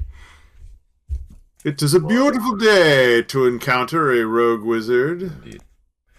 All right, so you're going to head south to Fog Lake with intent. All right. Intent this time. And we paid the retainers 10 days again up front. Okay. All right. So, Weevil, Bregan, and Pim are excited to get back out on the road. This is literally going back in the exact same direction that you went before. Are you? We're gonna park in the same spot, right? Yeah. That's what I was going to ask. I assume that you're going to go the shortest route, which is the safest, which is going to the road at a point where then you're going to leave and go south, right? Yeah. Yep. All right. So into Hex 1206, and then moving south into Hex 1207. You're taking the full complement, the whole wagon. Horses, all that jazz. The whole shebang. Yeah, what's you've got Ethel, and do we have mounts? What? Just the one that pulled the wagon, right? Yeah, no, I don't. So we are riding the horses along with. Okay. I think we should. Yeah. That because that way, if we need to hurry back, we can. I just can't remember. Do all 3 of you have riding horses? We do. Thanks to Bobby Harmore. Right. Yeah. Will has Snell's old horse. And then you also have a draft horse that is pulling the wagon. Correct. Okay. We also have a mastiff, is what we chose, perhaps for the dog. Puddles wasn't his name? I think Puddles. Puddles, the miniature poodle. I believe. It was a schnoodle. Schnoodle. Okay. Yeah, the Langston. He's the best boy. Or maybe it was the best boy. Yeah. Nice. Hotweiler? Okay. So now, when we go into the woods, do we want to change up who we bring with us on this journey? We have a hunter, remember? We have bringing that stupid Pim with us. Well, Pim, we could bring more than one. We could work for you, dude. Yeah. So what do we think about bringing Pim to carry stuff and bringing Weevil, the fighter, to assist us in the cave dwelling? And Bregan the hunter and our guard dog stay behind on the road. Does that make sense? Bregan. Unless we need the hunter to help us safely find our way to the crystal caves. I might suggest we leave the fighter with the wagon, take the hunter with us to make sure we don't get lost. Yeah. Okay, Bregan will come with us again along with Pim, and we will dive into the woods. Okay. Yeah. All right. So first of all, the you have a wagon or a cart? So a wagon with a roof, right? Yep. All right. Okay. Yes. You have okay. The modified Varda wagon. All right, and you have two draft horses pulling it? I believe so. Yeah, and then let me go back and double check. I think it requires 2. Well, I'm asking for what I'm looking for is encumbrance and the number of horses that are pulling it, because that determines how fast yes. 2 horses. I have the list here. Okay. And have you gone over 150 slots? Oh, heck no. Okay. Okay. Language. That'd be a good problem to have, I suppose, right? Yeah, I've got many slots left. Okay, so you're moving at a rate of 12 then, 12 miles a day. And according to my thing here, on the road, you are moving at... Hold on. I always forget this. I don't know why, because he's been on the road many times. Oh, on a road. Here we go. On a road, Tangle Forest, no modifier. Great. So you're moving 12 miles a day. Going out of Prigwort, and you're going to be going about 6 miles. So about half the day, you get to the point where you are able to go off the road. You know at this point where you set up camp, and you're going to leave Weevil there, right? You're going to take Bregan. Weevil and the dog are staying behind. Bregan and Pim are coming. One more question on that note. Are we bringing Ethel the mule, and what does Ethel the mule have on them? Ethel currently carries... a spare shield, tent, cook pots, rope, shovel, rations, saw, and yes, we're bringing Ethel with us. Absolutely, we bring Ethel. All right. Okay. Sounds great. It only has 5 slots left, but we can always just have a feast if we need to carry a lot of stuff. Cool. She's got 3 large sacks, so we've got some. Okay. Cool. All right, in we go. All right, so off you go, off into the forest again. This is around the same area where you know that that path was that led to Mother and the Baker's Dozen. Mm-hmm. Although you do not see any signs of an ambush laid across the track, nor do you see any signs of those women as you head southwards into the forest. Now I must roll. And I think our intent is to skirt. We don't want to engage with the Bakers, right? We're going straight past it to the cave. We're cave hunting. Okay. Yeah. So you do find that the easiest way is to actually go along that very small path that the only reason you're able to follow is because you've been along it before, so you're able to find it. So I assume that you're going to skirt, though, off that path in order to stay out of sight of anywhere near that yeah. house. Yeah, so we want to avoid them for now. In that case, you will you do have a chance of actually getting lost. But we brought a hunter. Also, we have our Carns. Oh, ho, ho, ho. In this hex? Yeah, we're in new territory though now, right? If we go off, if we go off the path, we did a Carns in every hex that we explored. I think you're probably right. We didn't explore this hex. We just did the path to the Baker's house. No, it's fine. It's fine because you did deep searches of both hexes, so you did uncover. We did. Yeah. Okay. At least these two, I know. Okay. Do you want to? So you got a hunter. So normally the chance would be 2 and 6 to get lost. Right. What's cool about having a hunter is that it becomes a 2 and 12 chance of getting lost. Having the cairns also reduces that by 1. So Bregan, using Guillem's guidance upon where the cairns are, the markers are, it reduces the whole thing down to a 1 in 12 chance of actually getting lost. So very, very slim. So Guillem, remember that these, and for those viewers out there who maybe just be not realizing it, that Weevil, Bregan, and Pim are all Guillem's retainers. And the way I rule it is that when you're the one who has the retainers, you get to run them. So why don't you make the roll? Cannot wait. That scared me. That is a 10. A 10. Okay. Great. I should switch to the overland map here. Let me just blow this up so folks can see where we're going. Oh, they've been on the way. I say, Bregan, Pim, it is so nice to see you both again. Happy to be aboard. Certainly, the world before us is lit by the grace of the one true God. Well, you've treated us right so far. Been fed, paid. Haven't encountered anything really dangerous so far. We'll see. I don't know how I what is your definition of perilous, by the way? Just so we know. Why, are you planning on putting us in peril? Well, hopefully not. But if you find, say, soft pudding to be terribly perilous, I would like to know in advance. Pudding, I could use. I'll have you know I brought lactate pills for anyone who doesn't have the constitution for dairy. So Bregan is able to guide you through the forest, no problem, skirting wide of the baker's house, and you find yourself in the next text over. Let's see. Well, actually, that would be 6, and then about 3, 9. So you could probably get to it actually at the very end of the day. All right, one moment, please. Reticulating splines. Off the road. 2 and 6. A little bit of less action right here.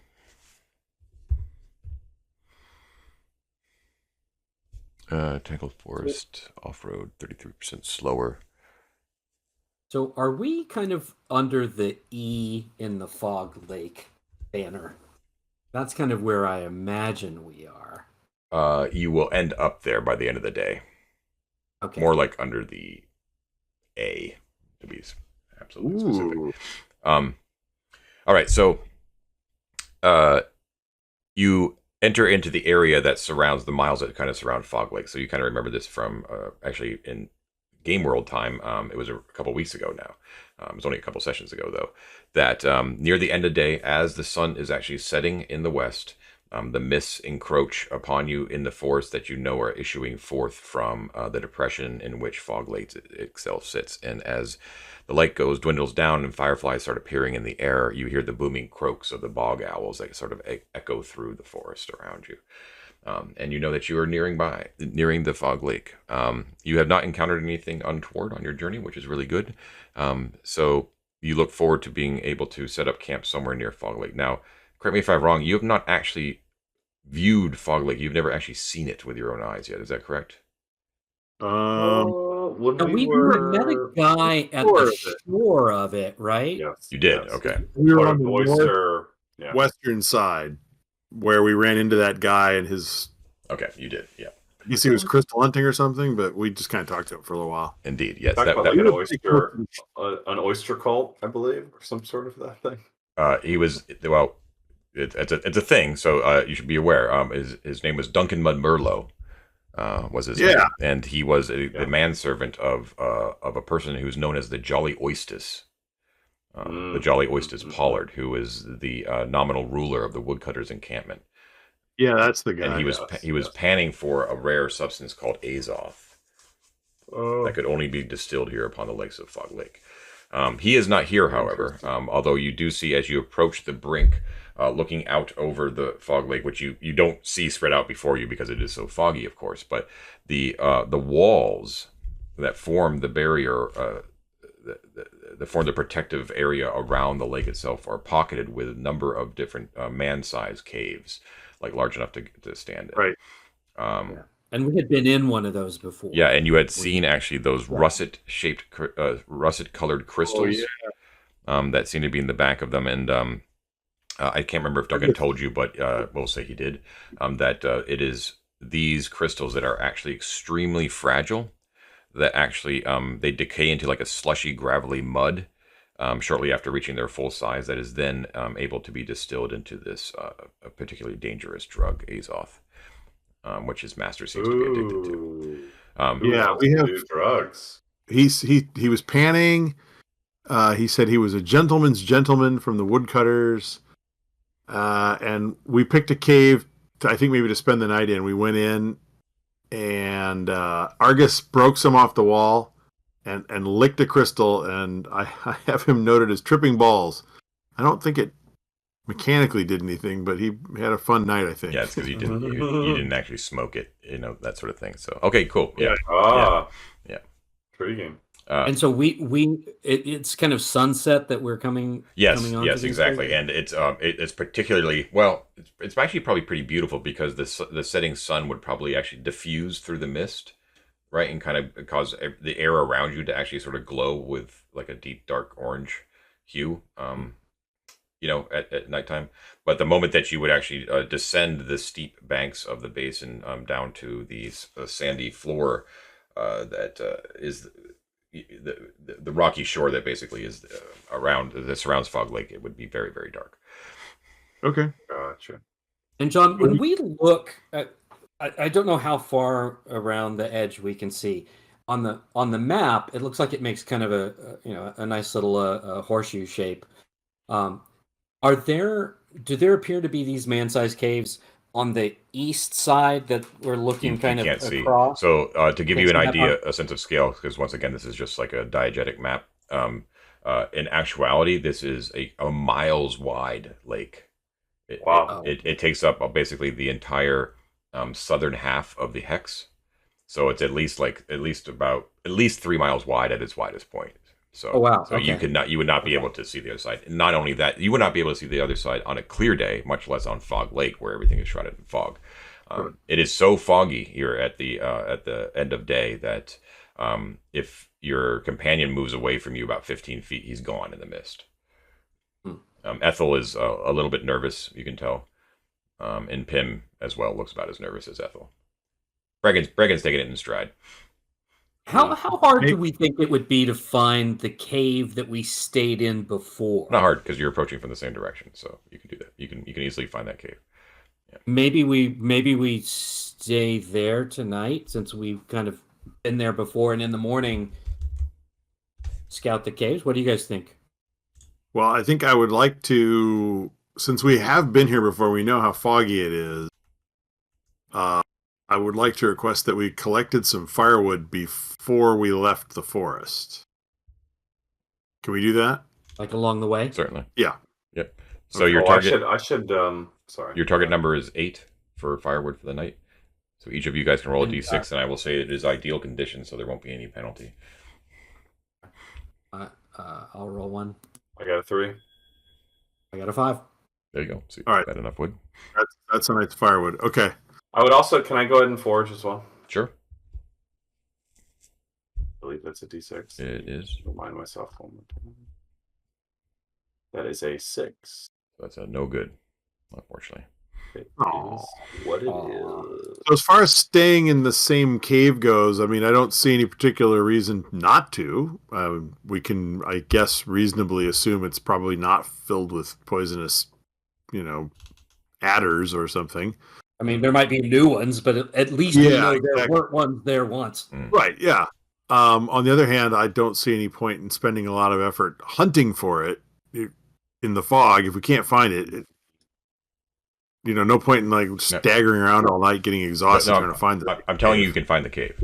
You're okay. Then why not? Yeah, sure. Yeah, we're old friends. Us cave. All right. Before we bed down for the night, because my whole person only lasts for 24 hours, I'm going to tell the tale of a rapscallion bar in Castle Brackenwald I once attended, wherein the youth were quite fond of something they called planking. And I'm going to suggest that if anyone would be a willing participant, I can turn them into something stronger than the rawest iron, and we can test them out as such. Nice. And I'm going to cast Hold Person on them if anyone wants to. Volunteers? Anyone? Volunteers? Anyone?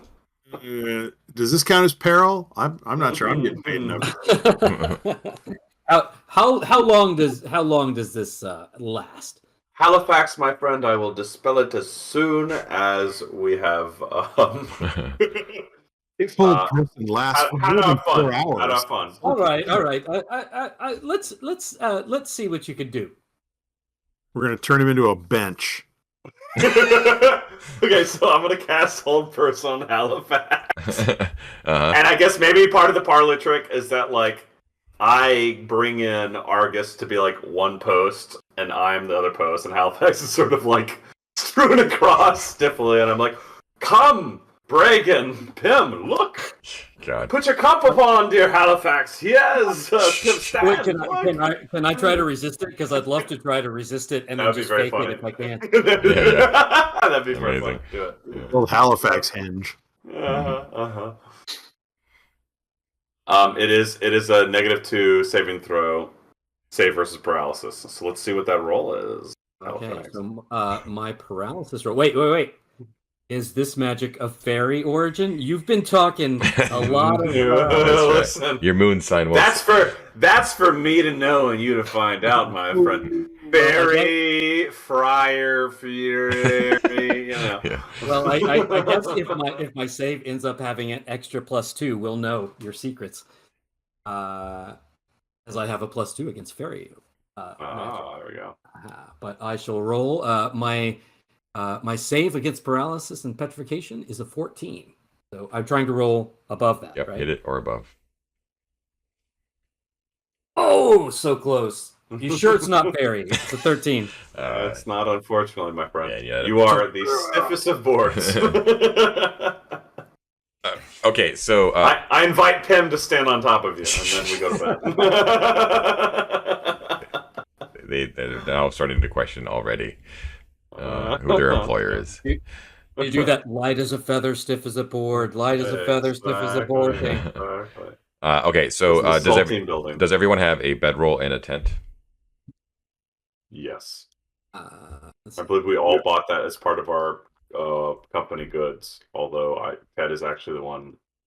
Yeah, Halifax is carrying on his person a tent and a bedroll. I am not carrying that on my person, so either I do not have it, or I thought we had it on Ethel. Did you not say There's that? one tent on Ethel. But I think that Hallie was carrying one, right? Yeah. Hallie has one in his. We have 2 tents. It occurs to me that we do not have tents for we left the tents behind for the retainers. Okay. They do exist. They're on the wagon. Can I ask, is it necessary to have a tent when we're in a cave if the benefit of the tent is to protect us from with the weather? That's a good point. Yeah, that's fine. All right, so you guys don't need to make con checks and you're able to get a good night's rest. I don't think any of you guys were hurt. Obviously not. My feelings are kind of hurt when you turned me into a plank.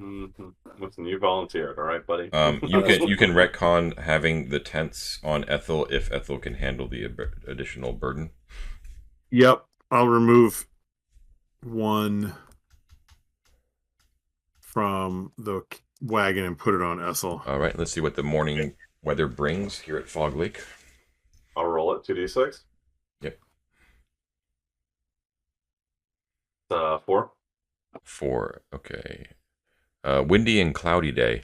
So here at Foggy Lake, I'll actually say it's sort of a dull day, and the fog is resistant to being lifted in the morning because of the way that the lake is situated. But it is a windy day, so it does actually, in passes, sort of like whips away the fog and sort of reveals Fog Lake in the overcast day briefly.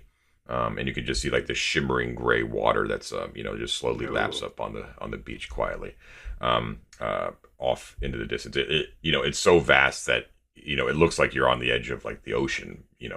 For all you know, you've never seen it, but you never thought that you could see so much water in one place. But nevertheless, and then like a second later, it's like the fog just rolls right back in and covers the whole thing. It does reveal though the shoreline as well, and you can see that off to the northwest there is a place where where there is water that actually flows down and into a gigantic pit, like straight down into the earth. I don't remember if you were. Well, that sounds. I have to go investigate a pit full of water. Come on. Is that loud? It's got to be loud, right? If water's like rushing, it would be like a waterfall sound. Yeah, that's probably true. Actually, yeah. We'll say it's like some distance away, but you can catch sight of it, sort of like way off in the distance, sort of thing. Like one of those toilets that's constantly running. Yeah, exactly. Yeah. I know. There's one other thing. Like Halifax thinking. Like we're in. There are a bunch of other caves around us where we are, right? So he knows that we're hunting a person that may have been hanging out and hiding out in these caves for a while. He'd want to get up early and just hang out in the mouth of the cave and listen carefully, because if somebody was hiding out in these caves for a while, people have morning routines, right? Right. they're going to go out they're going to go out and get water to cook with, or they're going to leave their cave to go pee, or something. Mm-hmm. And so kind of just go like hang out at the mouth of the cave and watch and listen for any signs, any sounds of like pots clanking, like somebody getting water for the day. Okay. Or watching figures in the mist. Sure. Why don't you roll me a listen check? Okay. The listen is that's a D6, right? I will do this. Boom. That's probably not good. That's a 5. Yep. So there, you do hear like a lot of noise, like general sounds of the forest around you in the morning, but nothing that appears to be any sort of sentient creatures activity. You don't know how much it's interesting because the natural bowl shape of the depression in which the lake sits actually creates, and I don't know if the fog would do this, but I'm saying it does. It distorts sound in a manner that there's like constant echoing. So you're never able to kind of pinpoint where sound is actually coming from. Okay. Fair enough. Cool. Well, sorry, go ahead. Yeah, I was just going to say, so not hearing anybody else pee, he goes in peace. Okay, great. You guys hear the sound of peeing come from all directions. Cool. Bodily functions are very important and neglected in D&D. I just have to say that. This is very true. All right. Well, sparing any sightings that seem suspicious, I think we should make our way to the pit of water, and on the way, obviously, like keeping an eye out as we pass caves and other things like that. But cool. All right. So it doesn't take you that long, just a few minutes, as you kind of make your way along. Your footsteps sort of shift along the loose rock here against the water. You can hear it gently lapping up against the shore.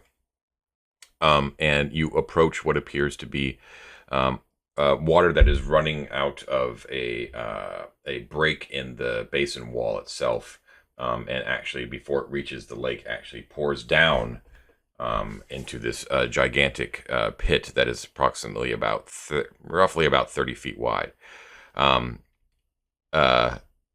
So it's like this mist is sort of kind of coming up out of the hole itself. Quite loud though, but this is much smaller than like Longshanks Falls, where you appeared out of the door, right? That was like a Niagara sort of fall. This is only about 15 feet wide or so.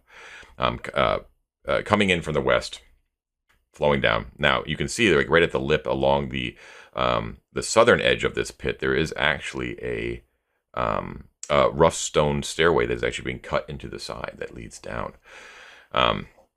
The sides of this pit in general are rocky, but they are patched with like lush patches of like moss and fern that are sort of glistening in the morning light.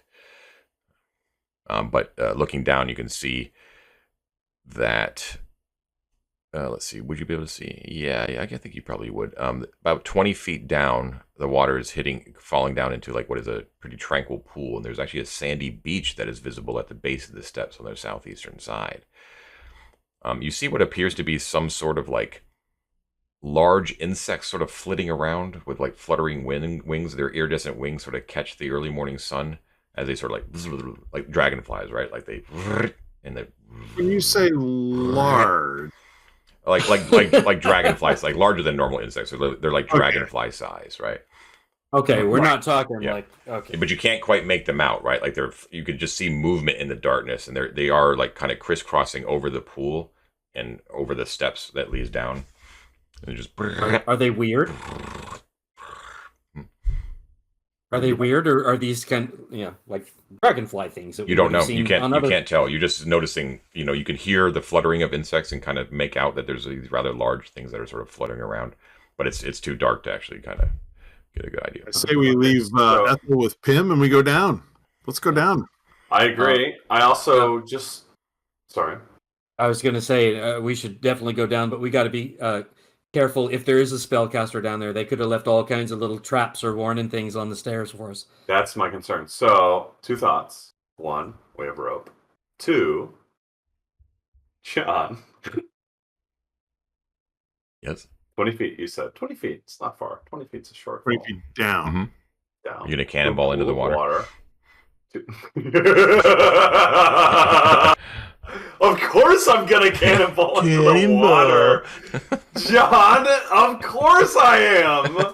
You're gonna strip down first and just be this white cannonball that jumps off the cliff. Listen, all I wear is fluttering behind you. All I wear is robes anyhow. And I carry a staff. I'm a man of simple means. I just want to confirm. I mean, like, as a player, I understand that like a waterfall piercing into a basin like that over long periods of time would create like depth.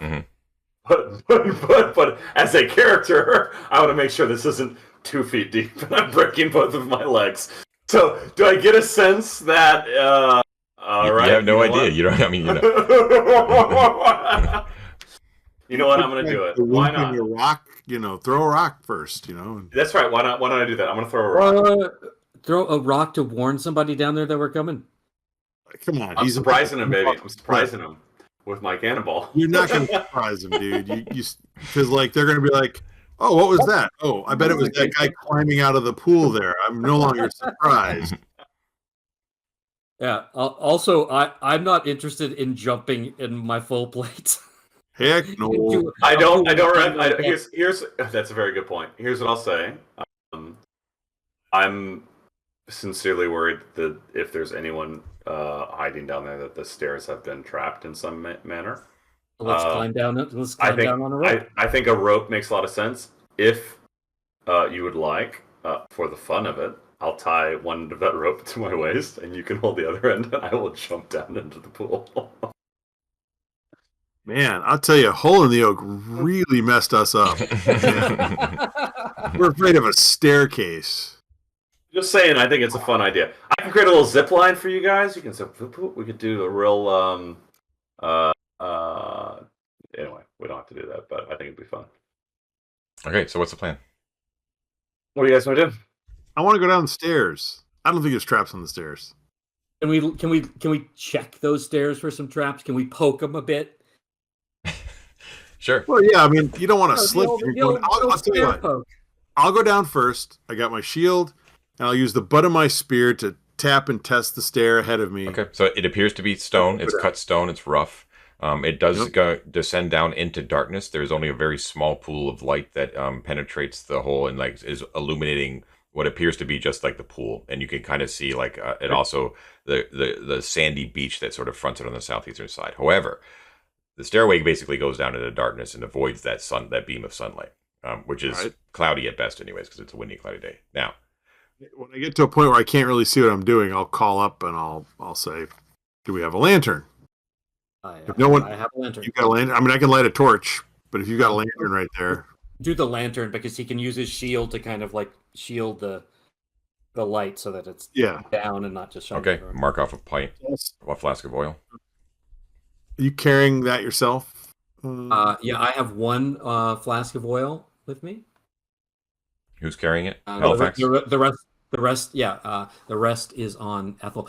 But wait, do we have a? We have not carrying any oil. Okay, well, I have one flask of oil with me. Oh, thank God. Whoops. Gentlemen, don't waste the oil. Yeah, I mean, allow me. Save your spells. We can do this. We can do this no, I'm not talking about spells. I'm talking about leaping off of the side of the fucking grass. Are you going out? I'm going to do it. Okay, you run. Okay, so you. We're going down the stairs. Poke. Yeah, Argus and Halifax are making their way down. Halifax has got. So Argus, you're going your lead, but Halifax has the lantern behind you. Is that correct? Since he's only got one flask of oil, I'm going to say, "Oh, don't waste your oil. I'll pull out a torch." And don't we have a guy to carry? Don't we have a torchbearer? Yes, you do. You left them at the top. I mean, we can bring. I say, Pim, join them, Pim. Also, we have Bragan, who again has a bow. And I think it would make sense in a scenario like this that I tell them to train their bow as far as they can see at the bottom of the pit in case something goes awry. Yeah, good point. Yeah, if they're at the top. And should it not follow us when we call for them to come our way? So Bragan at the top with a bow, watching Ethel. Mm-hmm. Him holding a torch, right behind Halifax. Yes. Halifax, me. Okay. And then Jumper loincloth here. Okay. All right. So Pim's torch. I need you to mark off a torch. Okay. And then, all right, so that lights up, and then you guys are about to make your way down. And Guillem's like, whew, and you say anything, or you just sort of like quietly, just sort of like, I'm gone, fools, and just jump. I do a revelator before I jump, silent to myself. Mhm. And here's what I actually do. I turn to Pim and Bregan, and I do one of these. And I sort of do it back. Yeah, awesome. Right, and you're like, no, and he disappears, and you see his body go right past you, and then and did you have that third character rolled up already? You splash into the waters, and it is not 2 feet deep, so you I figure this and you go down in. Cold though, so cold. Sure. And you burst out of the water. It's super loud. You're like, your white tonsured form, and you can feel like the weight of your cloak and all your gear, like basically pulling you, holding you down. But you can swim, so it's not a big deal. And you see that indeed there you are in a large cavern that is dominated by this tranquil pool. The pool itself appears to be about 20 feet east to west, 25 north to south. It's very rough, and along the southeastern part is this sandy beach. Now you can see that in the northwestern side, that there appears to be a small opening about 4 feet wide. Looks natural, like a natural opening in the cavern, and you could swear that as you're getting your bearings, your eyes are adjusting, and you're sort of like treading water, just kind of like looking around, that to the northwest there in that cavern, you see something scuttle away, and you could think that you can hear like what sounds like leather or like leather boots, like on stone, like echoing through. And then looking over at the beach, which is on the opposite side, so you kind of turn around in the water and sort of look to the southeast. You can see that there is a corridor that heads off to the east about 5 feet wide. It is another natural chamber, and there is some sort of glow coming from there that is actually pulsing between a purple and orange. It's like between those two colors. It doesn't make that sound, but it phases. And is there any correlation between that and the terminus of the stairwell that I can tell? What do you mean correlation? That's okay. So one direction, 4x4 passage with the suspect potentially. Other direction, beach. Beyond that is a pulsing light in another corridor. Yeah. Yes. Mm-hmm. Where do I see the stairs sort of terminate? Does it end? Yeah. So it actually ends on that beach. So the stairway will end on the very southern part of that beach.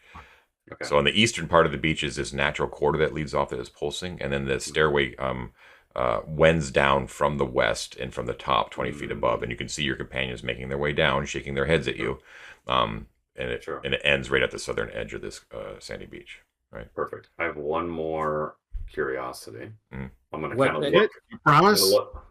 You're done after that. Okay. Listen. I'm going to smugly look at Halifax. Oh boy. Argus, as if they are just the most cowardly city folk I've ever seen. Have they ever even stepped foot at Dolmenwood before?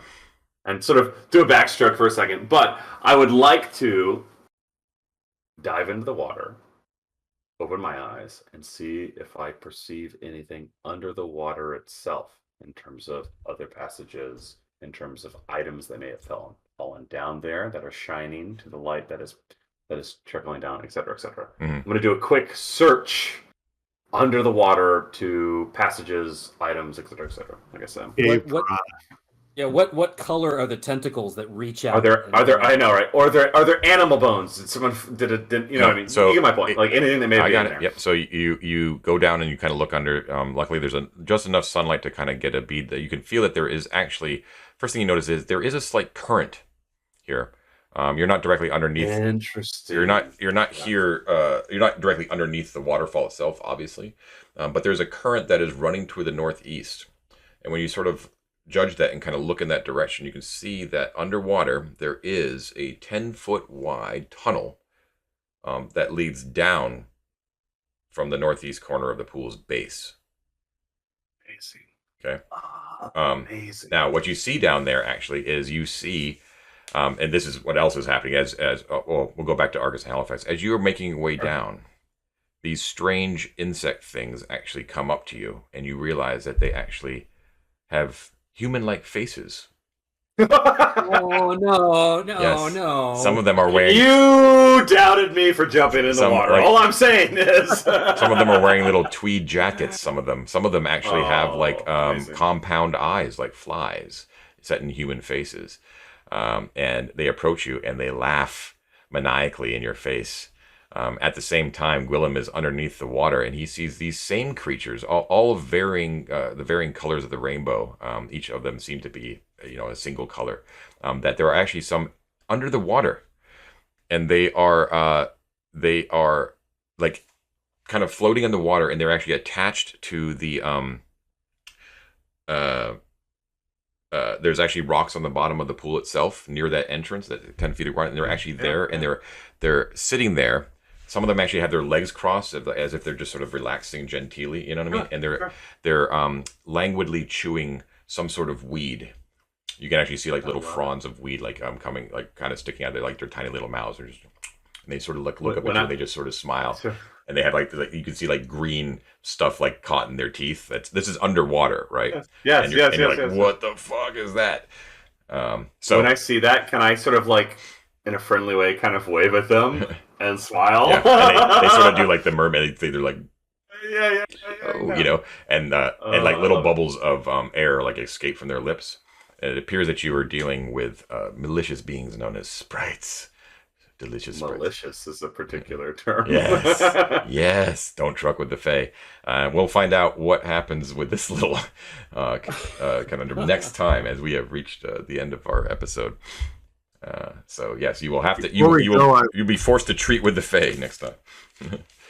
I was inspired to write a little limerick based on Guillem jumping off the cliff. Oh wow! I can't wait. Let's hear it. There once was a man named Guillem who jumped off a cliff for a swillum. He riled up the bugs. They weren't here for hugs. Best dig some graves, 'cause we'll fill 'em. Amazing. Might have to give you some bonus XP for that one, Ted. On the fly, too. Amazing. Damn. Very nice. All right. Very nice. Okay, so that was super fun, guys. Great, John. Delving down into the grottos, we'll see what happens. All right, so once again, everyone, thank you for listening, as always, to 3D6 Down the Line. Hope you enjoyed it. Don't forget to please like, subscribe, hit the bell icon. You know the deal. And we will see you all next time. So everyone have a great week. See you next time. Bye. Bye.